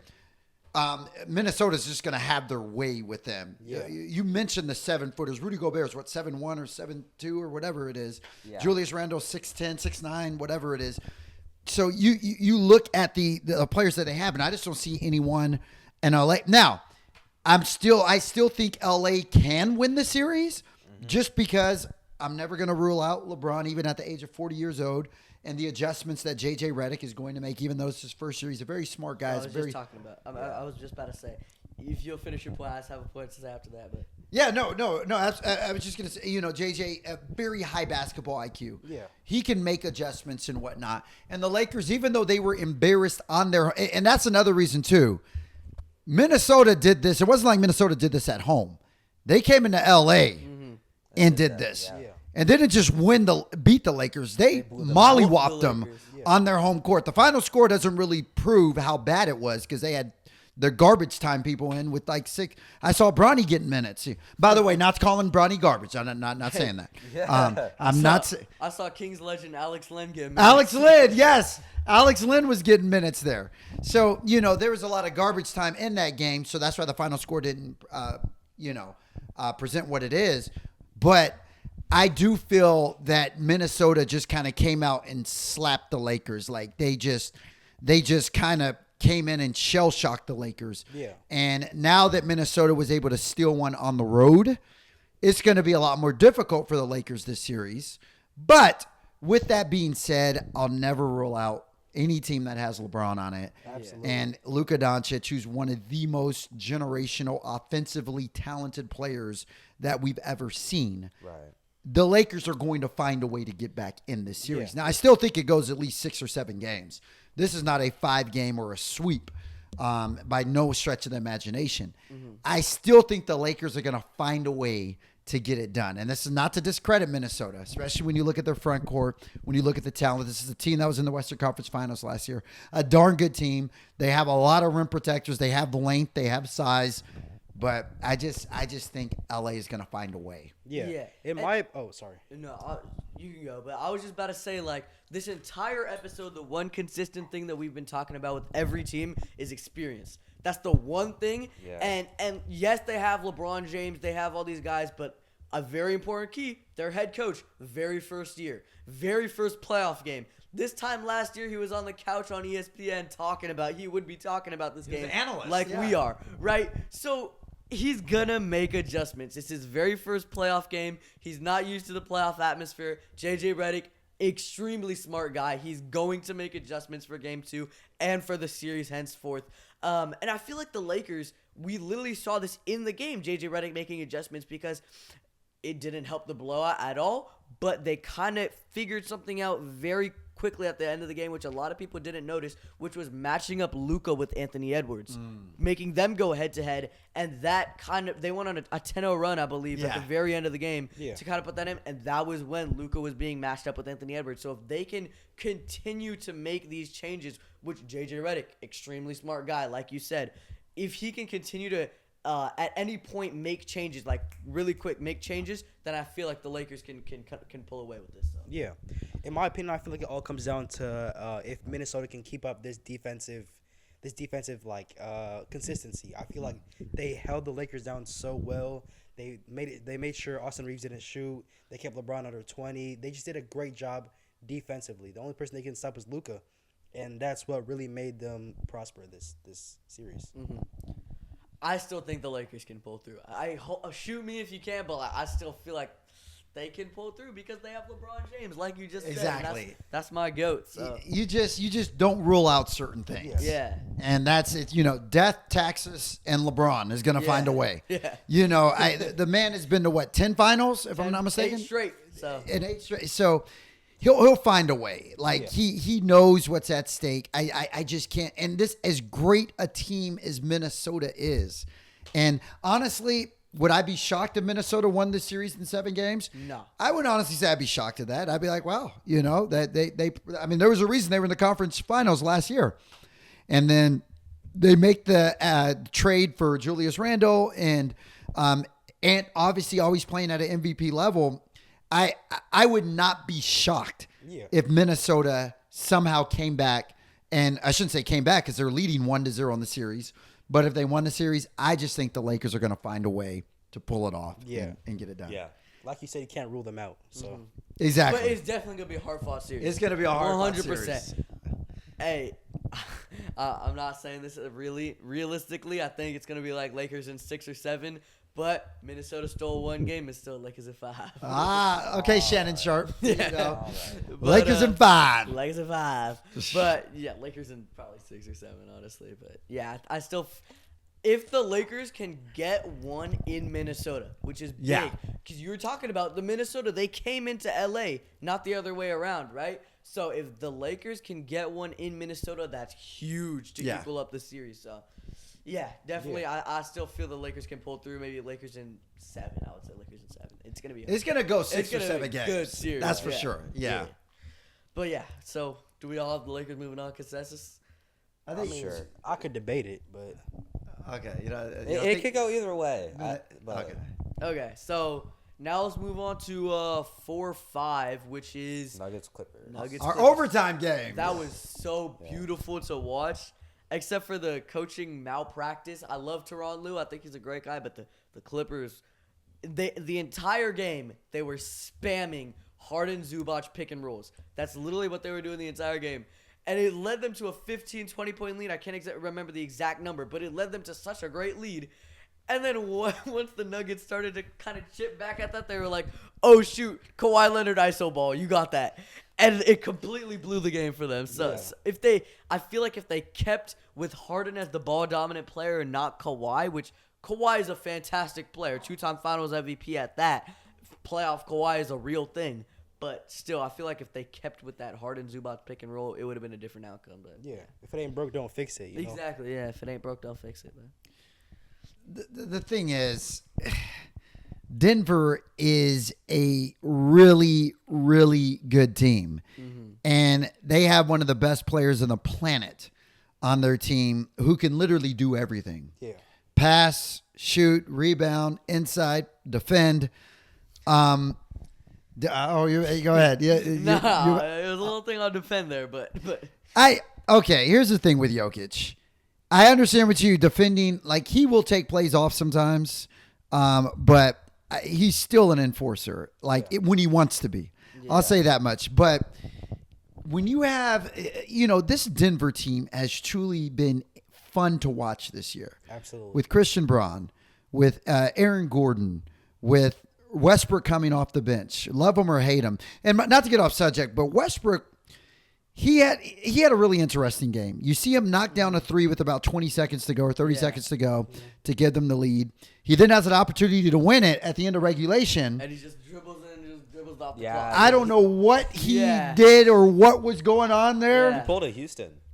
Oh, yeah. That's a good point. It just was, it was typical Westbrook, but then he comes up with the biggest play on the inbounds pass to James Harden, and I think it went off Harden's hand. So, Westbrook is one of those players. You live by Westbrook or die by Westbrook. I was just about to say you ride or die by Westbrook. Yeah, you live or die by Westbrook because he's that kind of player. He's exciting to watch for better or for worse. But I just feel that this Denver team going back to and it's hard to give Denver the edge on experience. Because on the Clippers, you have someone like you just said, Kawhi, who's a 2-time Finals MVP. Right. You have someone like James Harden, who's never been in the Finals, but he's played. He was with OKC City, 2012. Back in 2012. Yes, when he was still coming off the bench. I don't even think he was a starter then. Sixth man of the year. He was sixth man of the year. Yeah, but you have someone like Harden who's been to the Finals, hasn't been there in over 10 years, obviously, but that's played a lot of playoff basketball. So this is not an inexperienced, first experienced team when you look at the Clippers and you look at the Denver Nuggets. You have two teams that have had a lot of experience in the finals, in the playoffs, and whatnot. So I think ultimately what's going to win this series is it's going to come down to coaching. And it's interesting you said Ty Lue had made the mistake going to Kawhi ISO toward the end of the game when Zubac and Harden had the pick and roll game going pretty well. Yeah. I think this series is just going to come down to coaching. Mm-hmm. Yeah. You can continue, but I was going to say, when it comes to coaching, it's interesting that Michael Malone, who is a hell of a coach, and got this team to the finals. What was that? 2 years ago when they won the. Yeah. And you had another Taylor Jenkins type situation. Yeah. With Mike Malone, which I thought was very interesting. Very interesting. Now, with that being said, you have, what is it, Adelman? Or Rick Adelman. Rick Adelman's son. Yeah, David Adelman. Yeah, who had stepped in as the interim head coach. But Denver, this is a really interesting, from the coaching standpoint, from their situation, what's going to happen with the series. Because I think if you look at talent on both sides, Denver and LA, a lot of talent on both sides. A lot of Hall of Famers on both sides. A lot of talent. I think coaching is going to be the difference. Yeah. And you were talking about coaching, and I was just about to say a point about David Adelman is their third best player, in my opinion, Michael Porter Jr., was unplayable, and he didn't play him. He held the players accountable, and he said in his post-game interview, when Michael Porter Jr. is ready to play good defense and swing the ball, which is like a meme about him, right? Then he'll get minutes. But he sat Michael Porter Jr. it was either the fourth quarter or the second half. Yeah. But he sat him. So that shows that he's really keeping his players accountable, and it worked out at the end, and they got the win. So yeah, this is definitely going to come back to coaching. I was literally just going to make that exact same point. I completely agree. So. It really does, which is real interesting why Denver got rid of Mike Malone, a week or 2 weeks before. Right. It was actually, I think it was the day before Denver was here to play the Kings that they fired him. Or was it the day before or the morning of or whatever it was? Well, they fired him and then their GM as well. Yeah, apparently they were like beefing or something. But exactly. I heard there was all kinds of. I heard with Malone there was a lot of internal issues between him and the players. Yeah, because I heard that he wasn't playing the young guys and he was more and like Pickett and like he wasn't playing Pickett. Yep. He was like one of their young guys and ownership really liked him.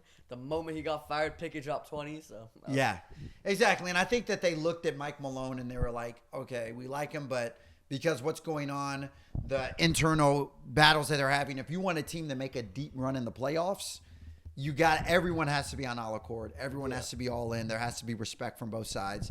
And while that at the time could have looked like an abrupt decision, who knows? Depending on how the series turns out, it may. But getting back to the series, I honestly don't know who I have winning this. I'm so confused also. I think it's going to be the Clippers in like 7 games, but it could be the Nuggets in 7 games because they're both very good at their like own thing. Like obviously on the Nuggets, you have Jokic, who's the best player in the world right now, and like what he brings to the floor. But then on the Clippers, you have a revitalized James Harden, a Zubac, who is one of the best centers in the league, and Kawhi, who we know what he can do in the playoffs. So.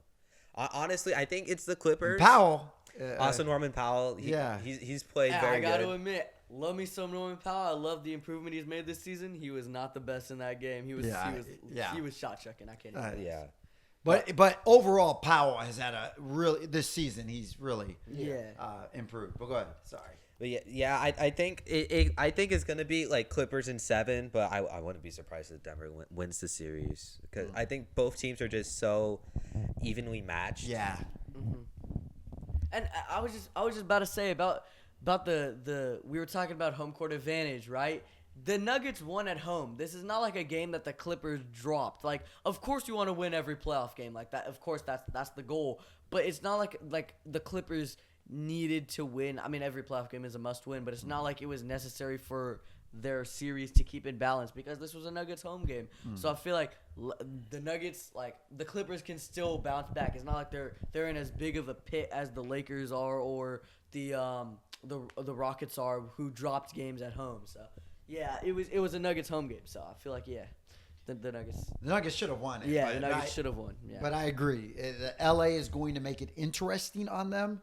LA is not going to make it, especially when they come back to, what is it, the Intuit Dome? Mm-hmm. It's going to be crazy them hosting playoff basketball there for the first time. Yeah. I mean, the wall. Yeah. Yes, there you go. It's going to be electric in there. So I do think that LA does have an opportunity to potentially win in 7, but I think I'm going to go with Denver in this series.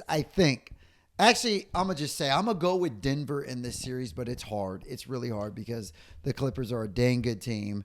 They got a lot of experience. They have a coach who's won an NBA title. It's hard.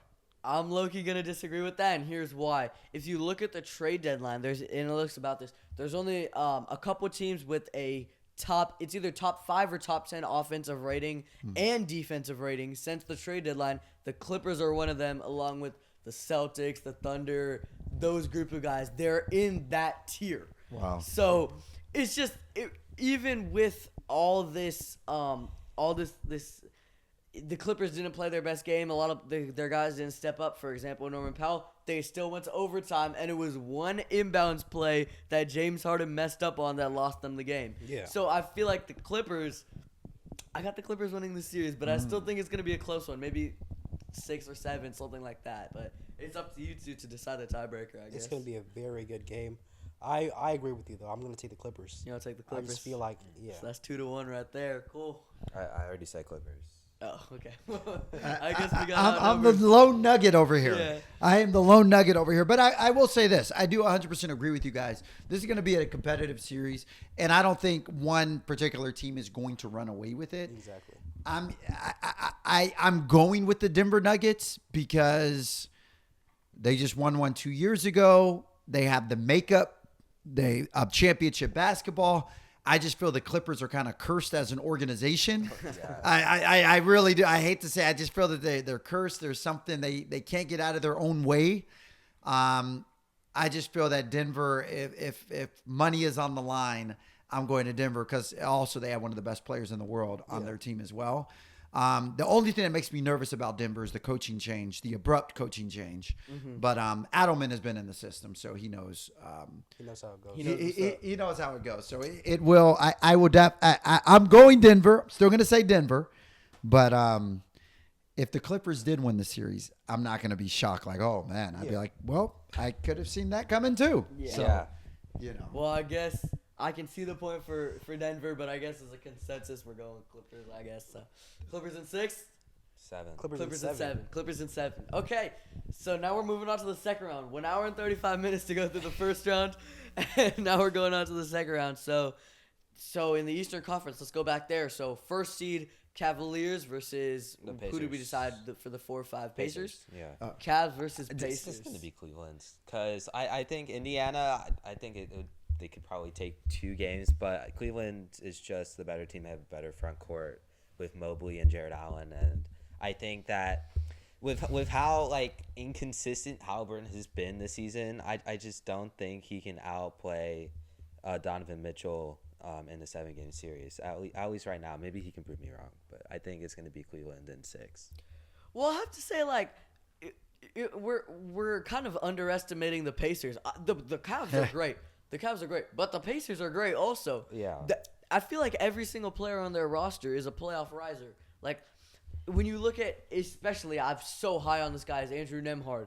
Every single playoff game, he's a role player, but he steps up every single playoff game. Like, their roster is so deep. I'm still probably going to go Cleveland, but just because of the fact that what we see with Cleveland is not what we see with the Bucks, and the fact that they can match the Pacers' perimeter game, and they cannot let the Pacers control the pace of the game, which is what the Pacers do for every team that they play. Is their key thing is that they control the speed of the game, which I feel like the Cavs can definitely match that. So. They can absolutely match that. I feel like they move the ball very well. They get a lot of they can control a game's pace. They can do that very well. Mm-hmm. I like Indiana, and I like what this team has become over the last couple of years. I think they're really finding their identity, and that was indicative of their run last year. But Cleveland, my God, that is a really, really good team right there. Mm-hmm. And they just pose so many problems. I mean, you look around from their front court to their back court to offense to defense. Kind of like OKC, they're very well-rounded. They're just good from so many different areas. And I'm thinking, okay, if I want Indiana, if I'm saying Indiana's going to win this game, if I'm Indiana, what am I going to exploit when it comes to Cleveland? What is the weakness that Cleveland has that I would want to exploit if I was them? Yeah. And looking at this Cleveland team, they don't have a lot of them. Yeah, it's like Cleveland's a team with little weaknesses. Yeah. The only thing I would say about Cleveland is just, I guess, quote, lack of championship experience on the team. I mean, I know they had Donovan Mitchell, and Donovan Mitchell had some great runs with Utah in the postseason a few years ago. But, there's really not a lot of people on that Cleveland team that have a whole lot of playoff experience. Yeah. I was just going to say, shout out Tristan Thompson. Oh, golly. Yeah, I almost forgot Tristan Thompson. You're right. I almost forgot Tristan was on that team because he was on those Cleveland teams with LeBron that went to the finals and stuff. That's right. So yeah, no, you're right. I totally forgot about Tristan Thompson, but let's be real. He's more of that's what I was he's more of a bench coach than a player coach. But thank you. Yeah, put some respect on Tristan Thompson. Totally forgot about him. But yeah, so Pascal Siakam. When I look at Indiana and their playoff experience, I think Pascal he was with the Raptors team, right? That won. Pascal, 2019. Wasn't he on that team that won the championship? So looking at Indiana, you have Pascal Siakam, who's won a title. Aaron Nesmith was on the finals Celtics team in 2022. That's right. He was on that finals team in 2022. Other than them, their head coach was on the Dallas Maverick. Was the head coach for the 2011 Mavericks who won the title? Oh, that's right. That was the one that Kidd was actually the point guard of that team. Yeah. And Dirk was on that squad. Yeah, you're right. I forgot about that. So I mean, they have a little bit of experience as well, but I still say Cleveland. And I like where Indiana is at. I love their ascension.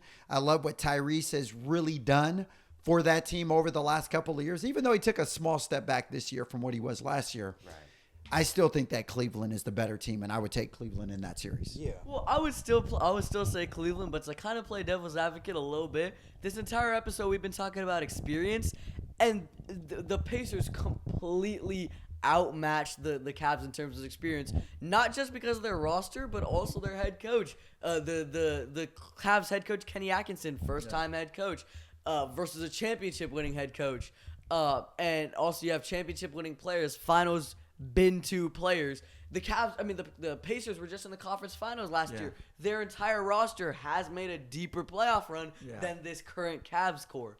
So, I mean, it would kind of be like going against our rules that we've kind of made for ourselves throughout this episode to kind of pick against the Pacers just because they have the experience battle.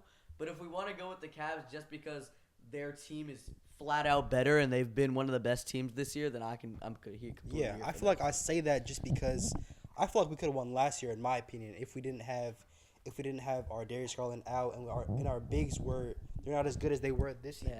Yeah, Darius Garland and Evan Mobley both missed like significant time. Exactly. Last year. Right. This year they really our bigs really stepped up, showed us what they can do, and we have Donovan Mitchell back and Darius Garland back and Donovan Mitchell, and they're just proving that they can be everywhere on the court at the same time. They can do it all. Plus they have the great 6-man Ty Jerome. They're just doing it all this year with great coaching, great plays. Everything is just working so well. Mm-hmm. This is the season I expected last season to be. Oh, interesting. Okay. Well, I would not. I would still say Cavs in maybe 5 or 6, but I would not be surprised whatsoever if the Pacers pull off an upset, just like they did last year with the Knicks. When everyone is counting the Pacers out, I would not be surprised whatsoever because this Pacers team is a good team. It's not like last year where like they were kind of a fringe playoff team, 6 seed. They kind of just made it in. It was kind of like their breakout year. Like this year, this Pacers team is here for it, like full on. So yeah, if we're gonna say Cavs, I would not be mad at that. So definitely And Rick Carlisle, he's the Pacers head coach. Yeah. Rick Carlisle is an incredible coach. I mean, you referenced the Mavericks. 2011. The 2011. Yeah. Rick Carlisle knows ball better than pretty much any and everybody. And just, he's really one of the best in the business. So I do agree with you on that. And I do think that Indiana is, an incredible team. But I'm sorry. Yeah. Something about Believe Land that's ready to believe. So I'm going to believe in them. That was a banger line. We say Cavs in. You said what? I do love to see like Cleveland win, but during the regular season, they did lose to the Pacers twice. Oh, they did? They did. But again, that's regular season. Yeah, that is. It's a regular season and they also lost to the Kings twice. So that is true. Remember the Kings went 3-1 against the Celtics and the Cavs this season. Yeah. And who's watching the playoffs from the couch? Exactly. So yeah. But I mean that's still a good nugget though. I mean it's still fair game to bring up the regular season. Yeah. But it's levels to it. It's a different levels to the game. But yeah, we could just say Cavs moving on to the conference finals for the first time since 2018. Yeah. So now let's move over to 2 versus 3, which is gonna be a banger series if everyone stays healthy, which didn't happen last year, and it's probably not gonna happen because Tom Thibodeau is the head coach of this Knicks team. Knicks Celtics. I think it's gonna be Celtics in 5 because that like it seems like every time the Celtics play the Knicks, the Celtics just like go crazy and they just blow out the Knicks, and it's not very competitive. I just don't know why. The Knicks were 0 for 10 against the top 3 seeds in every conference this year. Yeah, so they just don't play Klay good Thompson against numbers. the top. Wow. Yeah. Wow. Klay got us straight for no reason.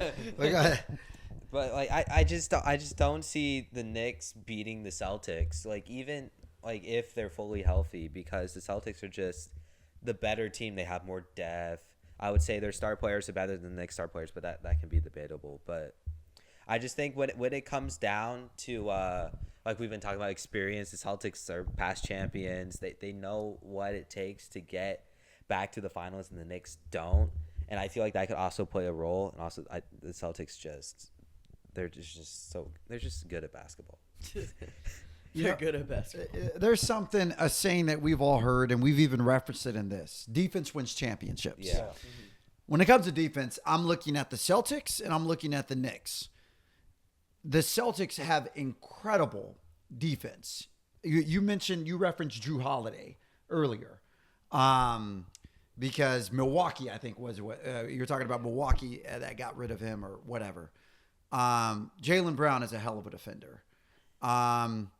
And you have people on this Celtics squad that, I don't want to say unconventionally, but they have intangibles that I feel serve them in the postseason that the New York Knicks do not. Now, the New York Knicks, they have some explosive individuals. You know, I love Cat. I love Jalen. I love well, I'm blanking on his name because I love him. I love Josh Hart. I love OG Anunoby. I like a lot of the guys that the New York Knicks have.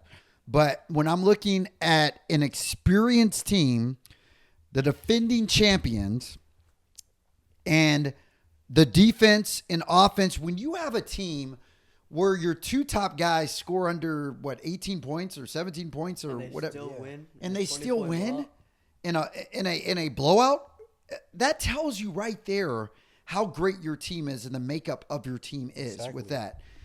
Can the New York Knicks win a game on a blowout if Jalen Brunson, good Lord. If Brunson has under, 15 points and Cat has under 15 points, and probably not. Yeah. But that just goes to show how deep the Celtics are. And Drew Holiday, I still feel, is probably one of the best defending guards in the league right now. Yeah. So I don't see New York getting through that series against Boston. I think New York will make it interesting. I 100% believe New York will make it interesting, but I still have Boston. Yeah. Well, we were talking. I still believe Boston all the way, also. But again, just to play a little devil's advocate, you were just mentioning how the Celtics bench depth, allows their star players not to have the best games and then for still to win. What's gonna happen? Because we know the Knicks are notorious for their head coach Tom Thibodeau playing their starters to the ground until they can't walk anymore, right? So what's going to happen when the Knicks starters inevitably match up with the Celtics bench? That's when the Knicks can go on runs, because the Celtics, they use their bench a lot in games, but the Knicks, their starters are going to be there that entire time. So what's going to happen? That's a little thing that maybe the Knicks can go on some runs when the Celtics bench is in and their starters are still in. So, and also, they match up defensively pretty good with the Celtics. I'm not saying that they're going to lock down Jason Tatum and Jaylen Brown, but Mikal Bridges has not been the best this year, but he's still a good defender. OG Anunoby, he's been fantastic, especially in the playoffs, in the one-game sample size that we've seen on Cade Cunningham. So and Josh Hart. So definitely they have guys who can match the offense that the Celtics bring with their defensive intensity. But for me, still Celtics in like 5. Yeah, I think it's it. Because the Knicks haven't beaten the Celtics or any top 3 seed this entire season. Yeah. So. Exactly. Yeah, and that's the thing. It's just really hard especially when you look at the defending champs. You got to look. Did they fall off from last year? Did they lose key players from last year? The answer to that is no. It's like, okay, well, I don't see them falling off. And one person we haven't really brought up a lot throughout this when talking about it is Joe Mazzulla. Yeah. I love Joe Mazzulla. I think he is one of the most brilliant coaches there are. Even listening to him, I love listening to his press game. He has so much knowledge, philosophy, and stuff that he uses. He's just a brilliant individual. Yeah. And I don't think he gets enough credit for the job that he does with Boston, because you look at the talent that team has. But I also think he's like the X factor as well. And Thibodeau, very intelligent guy. We've seen that in every stop he's been to, whether it's Chicago, Minnesota, New York. What else am I missing that he's been? But anyway, every stop that he's been, Thibodeau has produced for the most part. Yeah. So, this is not anything to take away from Thibodeau, but it's just hard for me. If I'm going to choose another team over Boston, what is it about Boston that their their weakness is being exploited, and I don't have that. I don't see that for I don't see that for the Knicks to exploit anything about Boston. So honestly, Celtics in 5. That's disrespectful because the Knicks have been a great team. But it's the Celtics. Come on. It's the Boston Celtics. So Cavs Celtics Eastern Conference Finals. We'll get back to that as we go to the West with 1 versus 4 matchup. Oklahoma City versus who did we pick? The Clippers. We picked the Clippers. No, you guys picked the Clippers. Okay.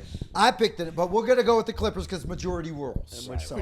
But I think it's gonna be the Thunder because they're just the better team, and I don't see the Thunder really like sputtering at all, like because like obviously we saw that their role players can like pick it up, and it's not just Shea on that team that can do well in this last game. So I think also mainly because of that, like they're just gonna keep rolling and beat the Clippers. I don't know, maybe 5 or 6 games. Yeah. So you were just talking about the last point about the Celtics and the Knicks series. What about the Celtics what weaknesses about the Celtics can the Knicks exploit? And you said there's nothing. I'm looking at that with the same mindset with the Oklahoma City Thunder versus the Clippers. Yeah. What weaknesses do the Thunder have that the Clippers can exploit? But also taking the second part of that sentence away and just saying, like, what weaknesses do the Thunder have? Like, is that crazy to say? But I mentioned this earlier before. Like, they have their MVP point guard. They have role players on both offense and defense around him. They have interior defense. They have both interior players, Isaiah Hartenstein on the defensive rebounding end, but they also have a tall guy in Chet Holmgren on the offensive end. They have shooters all around, as well as off the dribble scorers like Shea and J-Dub, as well as catch and shoot guys like Isaiah Joe and all of them. This OKC Thunder roster, you said it was their coming out year. I completely agree. Like, this is their year. Like, the Clippers have been a fantastic team, and I was talking about how they're top 5 in both an offensive rating and defensive rating with Boston in that same tier with Boston and Oklahoma City. So they're in that same tier as well, and it's just, yeah, I have OKC taking this easy. Yeah, I feel like even if it was Denver, I feel like if it was Denver, it'd be a more competitive game. But with Thunder versus Clippers, I think the Thunder has it. Here's the thing. I'm going to go back to what I said initially. First of all, I have the Thunder taking it because the Clippers are cursed, all right? The Clippers, if anything's going to happen, they are just cursed, the L.A. Clippers. I love Kawhi, and I love everything about him. I mean, from someone who can take over offensively to someone who could be the best defender on the court. Kawhi, as far as matching up, heck, I would put Kawhi on Shea, you know? I mean, granted, he can obviously go. Kawhi can peel off and whatnot, but you just look at his ability and what he's able to do. I love Kawhi. Yeah. He's about as complete a player as one could be. The only thing about Kawhi is his availability, which is a whole other story. But other than that, Kawhi's really the only person I really see giving OKC problems. But other than that, I don't see a situation or a manner where OKC feels outmatched from the Clippers, and where OKC feels, whether that's interior game, whether that's in the paint, whether that's perimeter, I don't see a situation where OKC feels that they are inferior to the Los Angeles Clippers. Yeah. Now, if we want to go back to what's been the common theme of this the whole time, the experience, sure. We can give Clippers the experience. Matter of fact, one of the guys on the Clippers made his only finals run when he played for OKC. I'm sure Shai Gilgeous-Alexander was in the 6th grade when Harden was on OKC and made it to the finals. So, yeah, going back to the experience, I think anybody would give Clippers the edge on the overall experience. You have a 2-time final MVP for them, whereas OKC doesn't. So that's really the only edge I would give the Clippers in this series. They've been there. Their guys have been there. They have the experience. They can draw from that. The OKC Thunder are young, but this is their year. This is their coming out year, and their year to prove to everybody, hey, I know that we're inexperienced, but we have the talent and depth. Because remember, when OKC made the finals, the year Harden made it, with Durant and Westbrook and all of them. I think Kendrick Perkins was on that team, and some of those guys. They were really young back then and made it. You know, granted, they got freaking destroyed by I think Miami Heat. LeBron. That was the LeBron Wade Bosch Heat that destroyed them. But at any rate, OKC's a young team. I think as they're coming out year, and I see them defeating the Clippers, despite the fact the Clippers have a ton of experience on them. And also, like, this is not like any sort of basketball analysis, but like, I love when a player like has an extra motivation to play a team. Like I was just talking about this with Dame and the Pacers. Dame coming back and going crazy because Tyrese was trash talking him on the bench and stuff. Shea played for the Clippers and they traded his ass they traded him like he was nothing, right? So I feel like that would give Shea an extra edge to kind of play like his MVP self against the Clippers, and I would love to see Shea do that. So for me, it's still Thunder. Yeah, That's right. Because remember, they gave Shea up to acquire Paul George. Paul George. Yeah, that's right. And what happened with Paul George is in Philly right now, and what is Philly doing? Yeah. Watching on the on couch. the couch. From home, yeah. There you Philly's go. doing the same thing we are. Exactly. But I agree with you. I like that storyline. Because the Clippers originally drafted Shea, right? The Hornets drafted him. And then they They traded him for Miles Bridges. That's right. Yeah. That's right. Yeah. But yeah, Thunder in 5 games. Yeah, 5 honestly, games. yeah. Yeah, I agree. Yeah, and then we move on to Warriors Lakers. Woo. LeBron versus Steph again. We saw the. That's what the NBA wants. Yeah. Yeah, that and Celtics and Lakers, but yeah. Hopefully we don't get that. That would be peak. But anyway. No. That would be a banger though if it was Yeah, Celtics exactly. Lakers. That's That would be a banger. But go ahead. Sorry. But I was just about to say this. We saw the exact same thing 2 years ago, and yes, Jimmy Butler wasn't on the team, but I still think that the result is going to stay fairly the same. I just think that if we're looking at these two teams on paper, they both don't have that good of a bench other than the top 2 guys, but then also you got to factor in that third guy and Reeves. Who's guarding Reeves on the if you got Draymond on either LeBron or Luka, and then Jimmy Butler on either LeBron or Luka, like who's guarding Austin Reeves? Yeah. You better put Moody on him or Yeah. freaking put Kuminga's not playing, not even yeah. been playing. Yeah.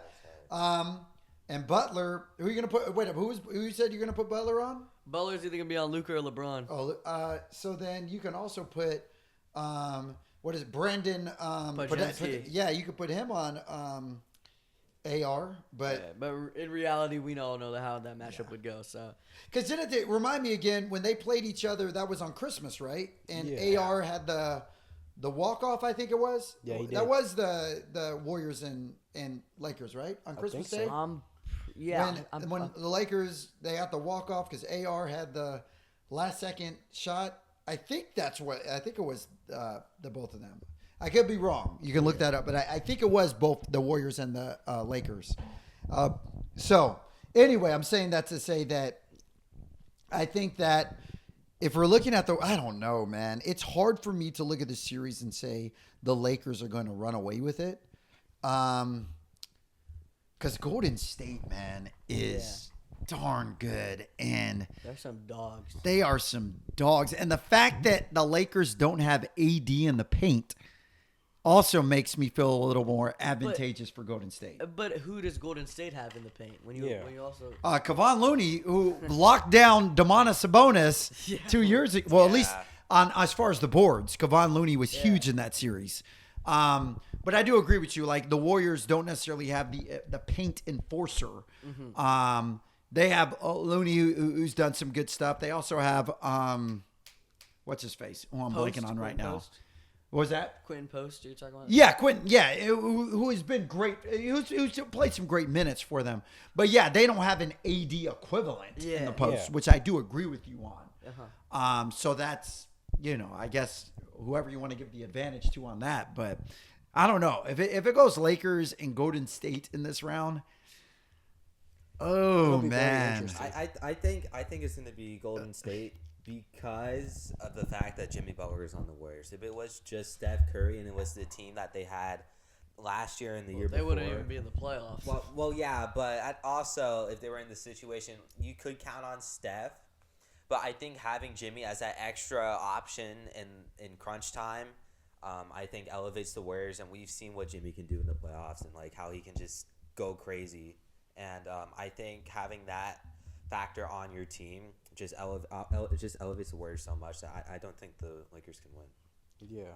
I'm just gonna stand by my point that I made in the beginning. Is just that if we have Draymond and Jimmy Butler on Luka and LeBron, who's getting Reeves? You know what I mean? And it's not like you could say the same thing for the Warriors on the Lakers because like nobody can hold Steph, be honest. But if you match up either LeBron or Rui Hachimura or any of those guys on a Jimmy Butler or a Steph, it's not like they have a third guy like a Draymond who can step up, because Draymond ain't stepping up. Their best case would probably be Podziemski, but we know Reeves is a better third option than that. So I feel like just purely based on lunch table high school matchups if we're putting it out there, I feel like the Lakers got that edge. So. Yeah. Yeah, it's tough for me. I mean, I hear what you're saying when you're talking about defensive matchups and who you're going to put on who and how that's going to match up. The only reason I want to give Golden State the edge is because of the fact that they got one of the best playoff closers in the league, acquired him. Yeah. And I think that's going to make a significant difference. Yeah. Now, I hear you. You can throw LeBron on Butler. You can throw Rui Hachimura on Butler. You can throw hell, you can even throw AR on Butler. I don't know how that's going to hold up, but I hear you on what you're saying. But I think I'm going to give Golden State the edge in this series. I really do. And I say that just from every aspect. As far as the paint, I think that's kind of a toss-up. I think as far as perimeter defense, I am going to give Golden State the edge on that. Because Draymond is really good on the perimeter and he can defend. Steph can defend on the perimeter. So I'll give the Warriors the edge on that. When it comes to experience, which has been the common theme, it's hard because you have Steph and LeBron. Yeah, Steph and LeBron, two of the most experienced finals people there are. And you also have, Luka's young, but he's getting older, so he has experience. He made it to he was in the finals just last year. Jimmy Butler's been to finals previously. Yeah. And then the Warriors are like a four-chip team, so you never. So I think when you look at experience, I don't even know if either one of those teams have the edge. I mean, of course, the Lakers have some younger guys, but Golden State has younger guys. Right. So, and then when you look at coaching, I'll give Steve Kerr the edge over J.J. Redick, and the only reason why is because Steve Kerr has the experience, where J.J. Redick is young. So I'll give the Warriors the edge when it comes to coaching. So overall, I think I'm going to give the Warriors the edge on this series because of those factors, but I think L.A. is going to make it hard, and I can see this going 7 games. Yeah. Oh, yeah. I think based on what I've seen defensively and offensively with the Warriors, like in the end of the during the end of the regular season and the beginning of the first game of the playoffs, I feel like the Warriors have the lead. Yeah. So I just got outnumbered. Okay. Hey, man, I had Denver, okay? No one had Denver, and I had Denver. So, you know. Well, Warriors OKC, Steph back in OKC for the conference finals. But let's go back to the East real quick. So we got Cleveland Celtics versus Boston. It's going to be a very close game, but I still do feel like Boston Cleveland has it. Yeah. Really? You said Cleveland? Yeah, Oh, Cleveland. wow, I'm going Boston. I'm Go going ahead. Boston. I'm going. I want to say Cleveland so bad, but I think it's gonna be the Celtics in 7 games. And it's just you wanna go? Yeah, I mean, honestly, I think it's just that the Celtics have the better overall team. Like we've seen, like Cleveland, like obviously they have their star players. Their front court is really good. Their bench is really good. I think just like the Celtics just outmatch them. Like they just barely edge them in like everything. Like in their star players, Jason Tatum's better than Donovan Mitchell. Their bench is better than the Cavs bench, and then their front court. I mean, the front court you could argue, but I think when Porzingis is on, I think he can be better than Mobley. But I think it's going to be Celtics in 7, but it's going to be really close. Yeah, in my opinion, like this wouldn't even be a discussion if the Cavs weren't so dominant record-wise in the regular season. Yeah. But I feel like a big part of that is about why they got the 1 seed and not the Celtics is because of the fact that Porzingis missed time and they were kind of coasting through the regular season because they're the reigning champs. They know when to turn it on, and that's playoff time, right? So they were kind of taking it easy throughout the regular season, still being a really good team. They were the 2 seed, right? But I feel like if the places were switched and the Celtics were the 1 seed and the Cavs were the 2 seed, then everyone in this room would be saying Boston. So I feel like Boston has that edge. The experience-wise, roster-wise, everything-wise. I still stand by my point. I still think Cleveland Cleveland will win this series, just because of the fact that I've watched their games this whole season. I feel like I told you before I thought they would win last year, and they fixed everything that they had wrong last year this year. Donovan Mitchell, he's not on his own this year. He's not trying to be Mr. Hero. Darius Garland's back. He's back from his injury. He's playing great. He's not the clutchest player of all time, but he's doing what he has to do on the team. Mm-hmm. And our big men are back, like Evan Mobley, Jared Allen, and our what do you call it? Our bench is not that bad either. Yeah. I feel like we just have every piece that we need to win this trip. I love your confidence there. I really do. I'm looking at it like this. Boston knows what it takes to get there. They know what it takes to win on the highest level. While Cleveland has been phenomenal this year. And I truly want to emphasize that. They really have been phenomenal, and I think that they exceeded a lot of expectations. Yeah. I don't think there's no way in heck they get past Boston. I really don't. And I just say that. You made a good point. You brought up Porzingis earlier. Do you remember in game 1 of the finals last year? He was the guy. Porzingis was ridiculous. Yeah. And keep in mind, he had been out for a good period of time too. Comes back in game 1 and just doesn't miss a beat. I mean, he was phenomenal in the finals. And you add Porzingis to this already loaded Boston roster: Drew Holiday, Jaylen Brown, Jason Tatum, Derrick White, and their bench with my 6-man Peyton Pritchard coming off. I don't see Cleveland getting past all of that right there. I just don't. And I love Cleveland. I love what they've been able to do as a team, as players, as a coaching staff. And I honestly feel bad saying this because I almost feel like I'm disrespecting Cleveland to a certain extent. But Boston, when they get going, they are a hard, difficult team to stop. And I say that through 3-point shooting. Let's see. Okay, we're just going to go 3-point shooting. Cleveland or Boston? I'm taking Boston. If we're going to go defense overall, while Cleveland has 2 hello rim protectors in Jared Allen and Evan Mobley, who are the Twin Towers down there, overall, I'm taking Boston because I like their perimeter defense. I like their backcourt defense. Maybe when it comes to the paint, I'll give Cleveland the edge on that. As far as overall paint domination, I'll give Cleveland the edge on that. When it comes to coaching, I'm going to go with Boston. When it comes to overall versatility, I'm going with Boston. When it goes to transition defense, I'm going to go with Boston. I really don't see. I just don't see Cleveland getting past Boston. And I love it. I know I keep looking at you because I know you say Cleveland, and I respect the fact. I respect that. That's a good, prediction. I got Boston. I just got Boston. I just don't see how it's not Boston. For me, it's like you mentioned defense, and I was just gonna say this point also. It feels like, correct me if I'm wrong, every single player on Boston's team is a two-way player. Yeah. And then I look at the Cleveland team, and I'm like, they've been fantastic. Like Donovan Mitchell, he's a great defender also, but then Darius Garland as a guy who has to guard one of Boston's 5 guys, how is that gonna work out? Or the big guys down low, like how are they going to guard Porzingis on the perimeter, because he's not just an interior player, he can also shoot. How are they going to fix that up? How are they going to space the floor the way Boston does with 2 big men on the floor? I still got that. That's why I just got Boston on that. And I'm going to just sum it up with saying this. With Boston, you can have people like Tatum, Brown, Drew, that can have an offensively only put up 12, 13 points, 14 points maybe.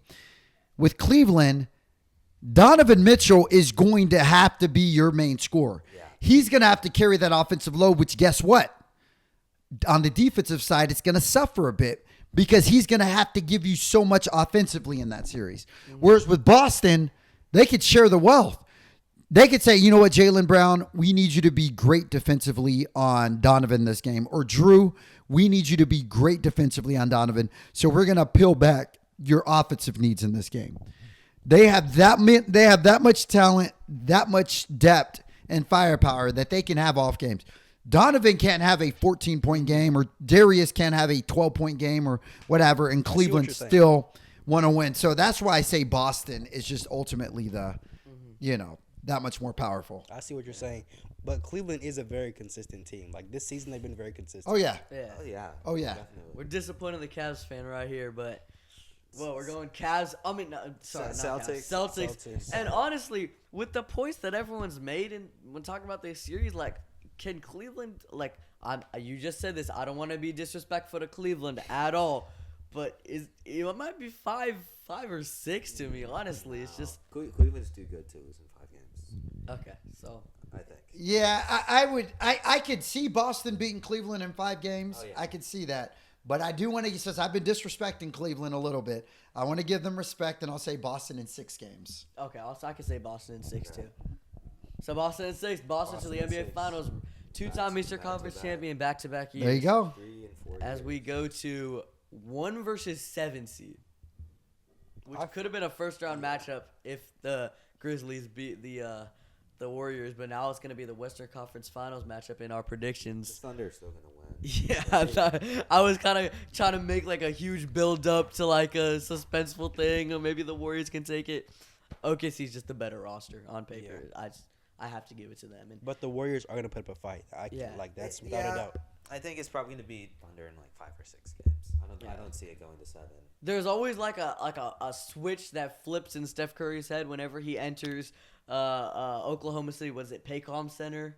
I think that's their arena. Oh, Paycom, yeah. Yeah. But whenever he goes there, it's just on. We've seen that in 2016. We've seen that when they used to play Kevin Durant and all them.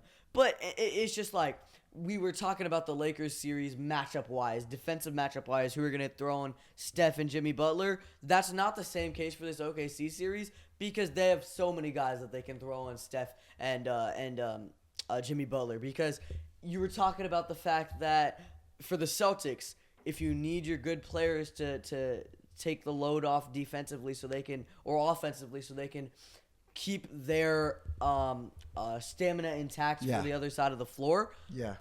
they have that because they can be like, Shea, guard like you can guard Brandon Podjemski. We can live you with that if you can drop 35 for us, and we'll put J-Dub and we'll put Aaron Wiggins. I don't know.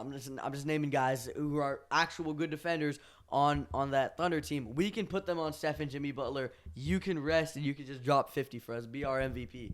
And that's what it comes down to for me for this Thunder team. So I got Thunder winning this. So. You know what? I'm going to disagree with all of you guys. Okay. Let me explain why. Remember, we brought up Steph going back to Paycom. If you guys remember, in 2016, it was the year the Warriors were 73 and 9, right?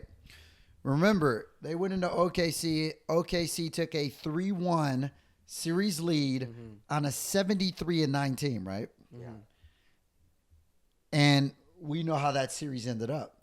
It ended up so bad that Kevin Durant left that OKC team and went to the Warriors. The reason I say that, I think we're looking at something like that this year. Whereas OKC has the incredible roster.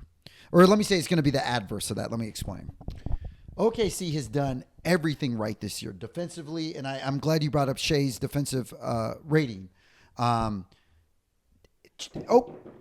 OKC has done everything that they're supposed to this year.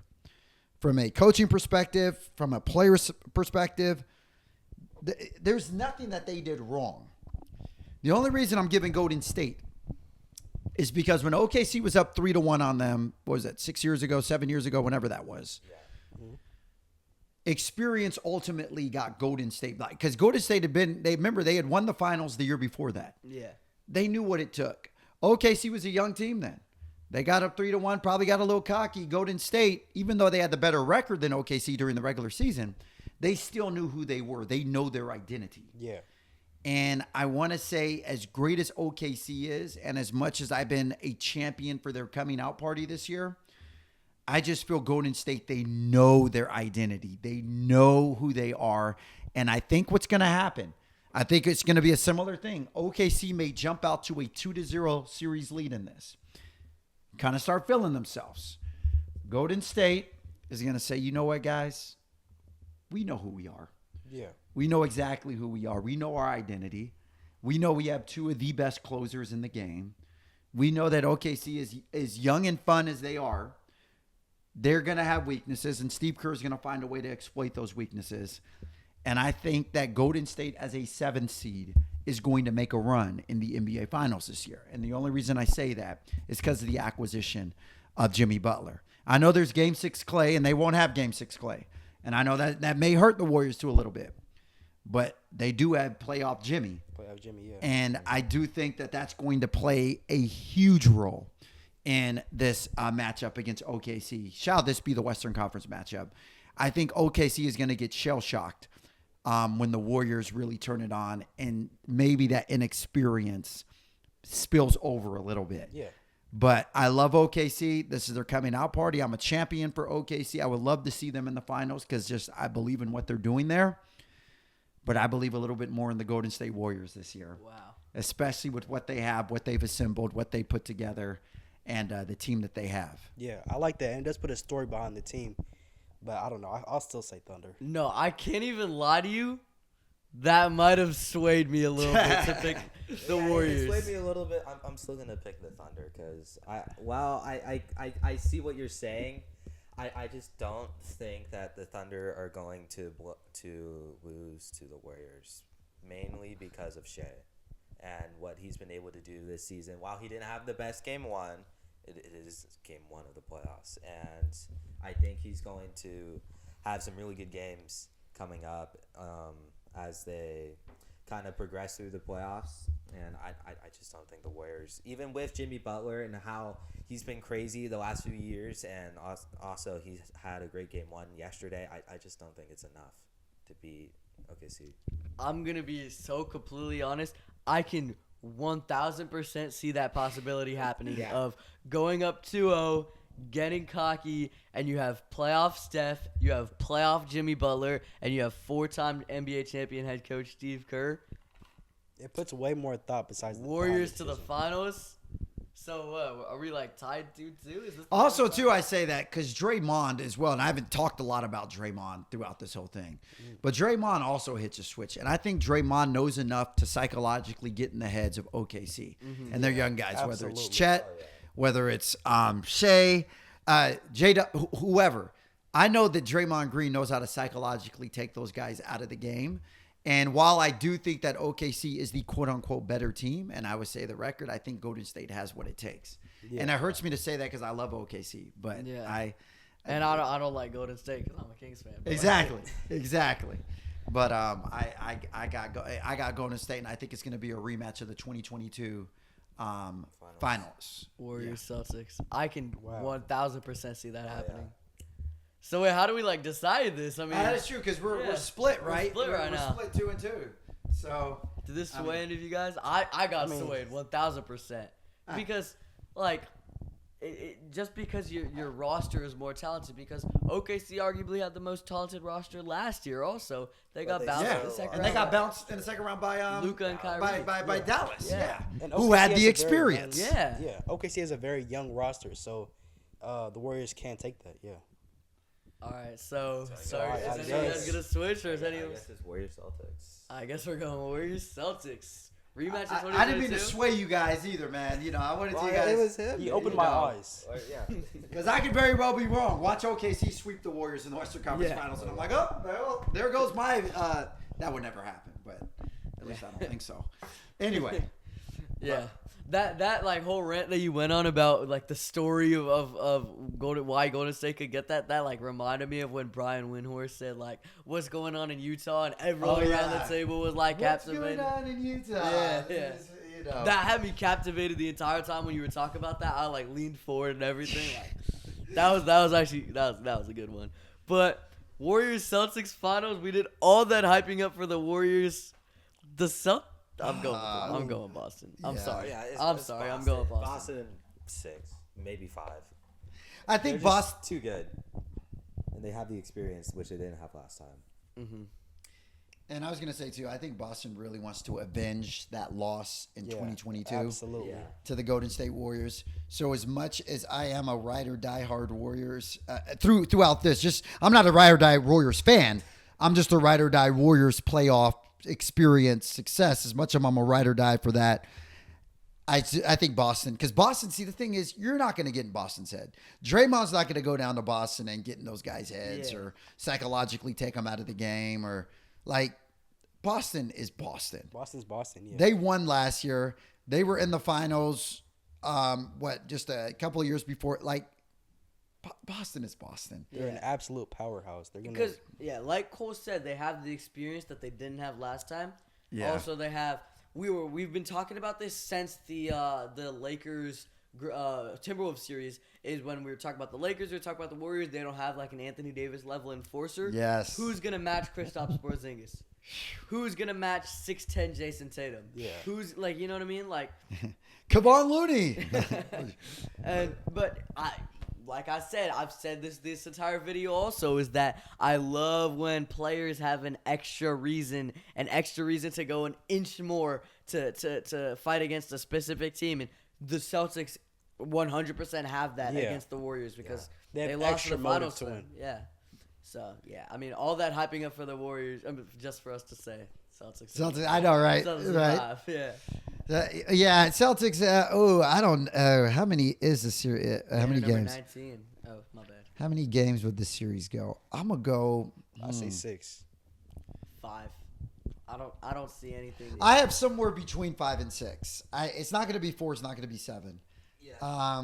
It's some. Yeah. Because I'm trying to think. If I go 5, then that means that. I have Boston winning winning in Chase Center at least twice. If I go in 5, if they win in 5, God, that's hard. I don't know what I'm gonna say. Yeah, you know what? I'll go with Boston in 5. Yeah. The only reason I say Boston in 5. I think that Warriors OKC series is going to wear the Warriors out. Yeah. I truly think them getting past OKC, that's going to wear them, drain them out. So that's why I think they're just going to come into the Boston series a little fatigued, mentally and physically. So I'll say Boston in 5. Yeah, but also like what Khaya said like way earlier is like Boston, they kind of like to play with their food a little bit. And Yeah. I know this is the NBA Finals, but I feel like I'm predicting them like they go up 2-0. They're not going to do what OKC did and completely blow it, but they're kind of going to get a little cocky. It's going to go back to Chase Center. Steph Curry is going to it's their home. It's the NBA Finals. It's Chase Center. They're going to get a win there. Then Boston realizes, all right, let's lock in. Let's get this title. Yep. They win game 4, go back home, win game 5. It's just, yeah. And they win 5 in Boston. Yeah, I agree. I can totally see that happening. Yeah, so the official Nothing But Net X Kevin John predictions for the 2025 NBA playoffs are the Boston Celtics beating the Golden State Warriors in the NBA Finals in 5 games. How do we feel about that? No Lakers in 5, Boston in 5. Set us a vibe. Yeah. Set us a vibe. I feel like we did a good job today. Yeah, I feel like this was a great episode. Thank you so much for coming on our show. It's truly been a pleasure having you on here. It's been amazing. And Yeah, thank you for having me on here. And I want to tell all 3 of you guys, what you're doing is outstanding. This work that you guys are doing is amazing. Analyzing these basketball games, providing your insight and knowledge and your guys' personalities.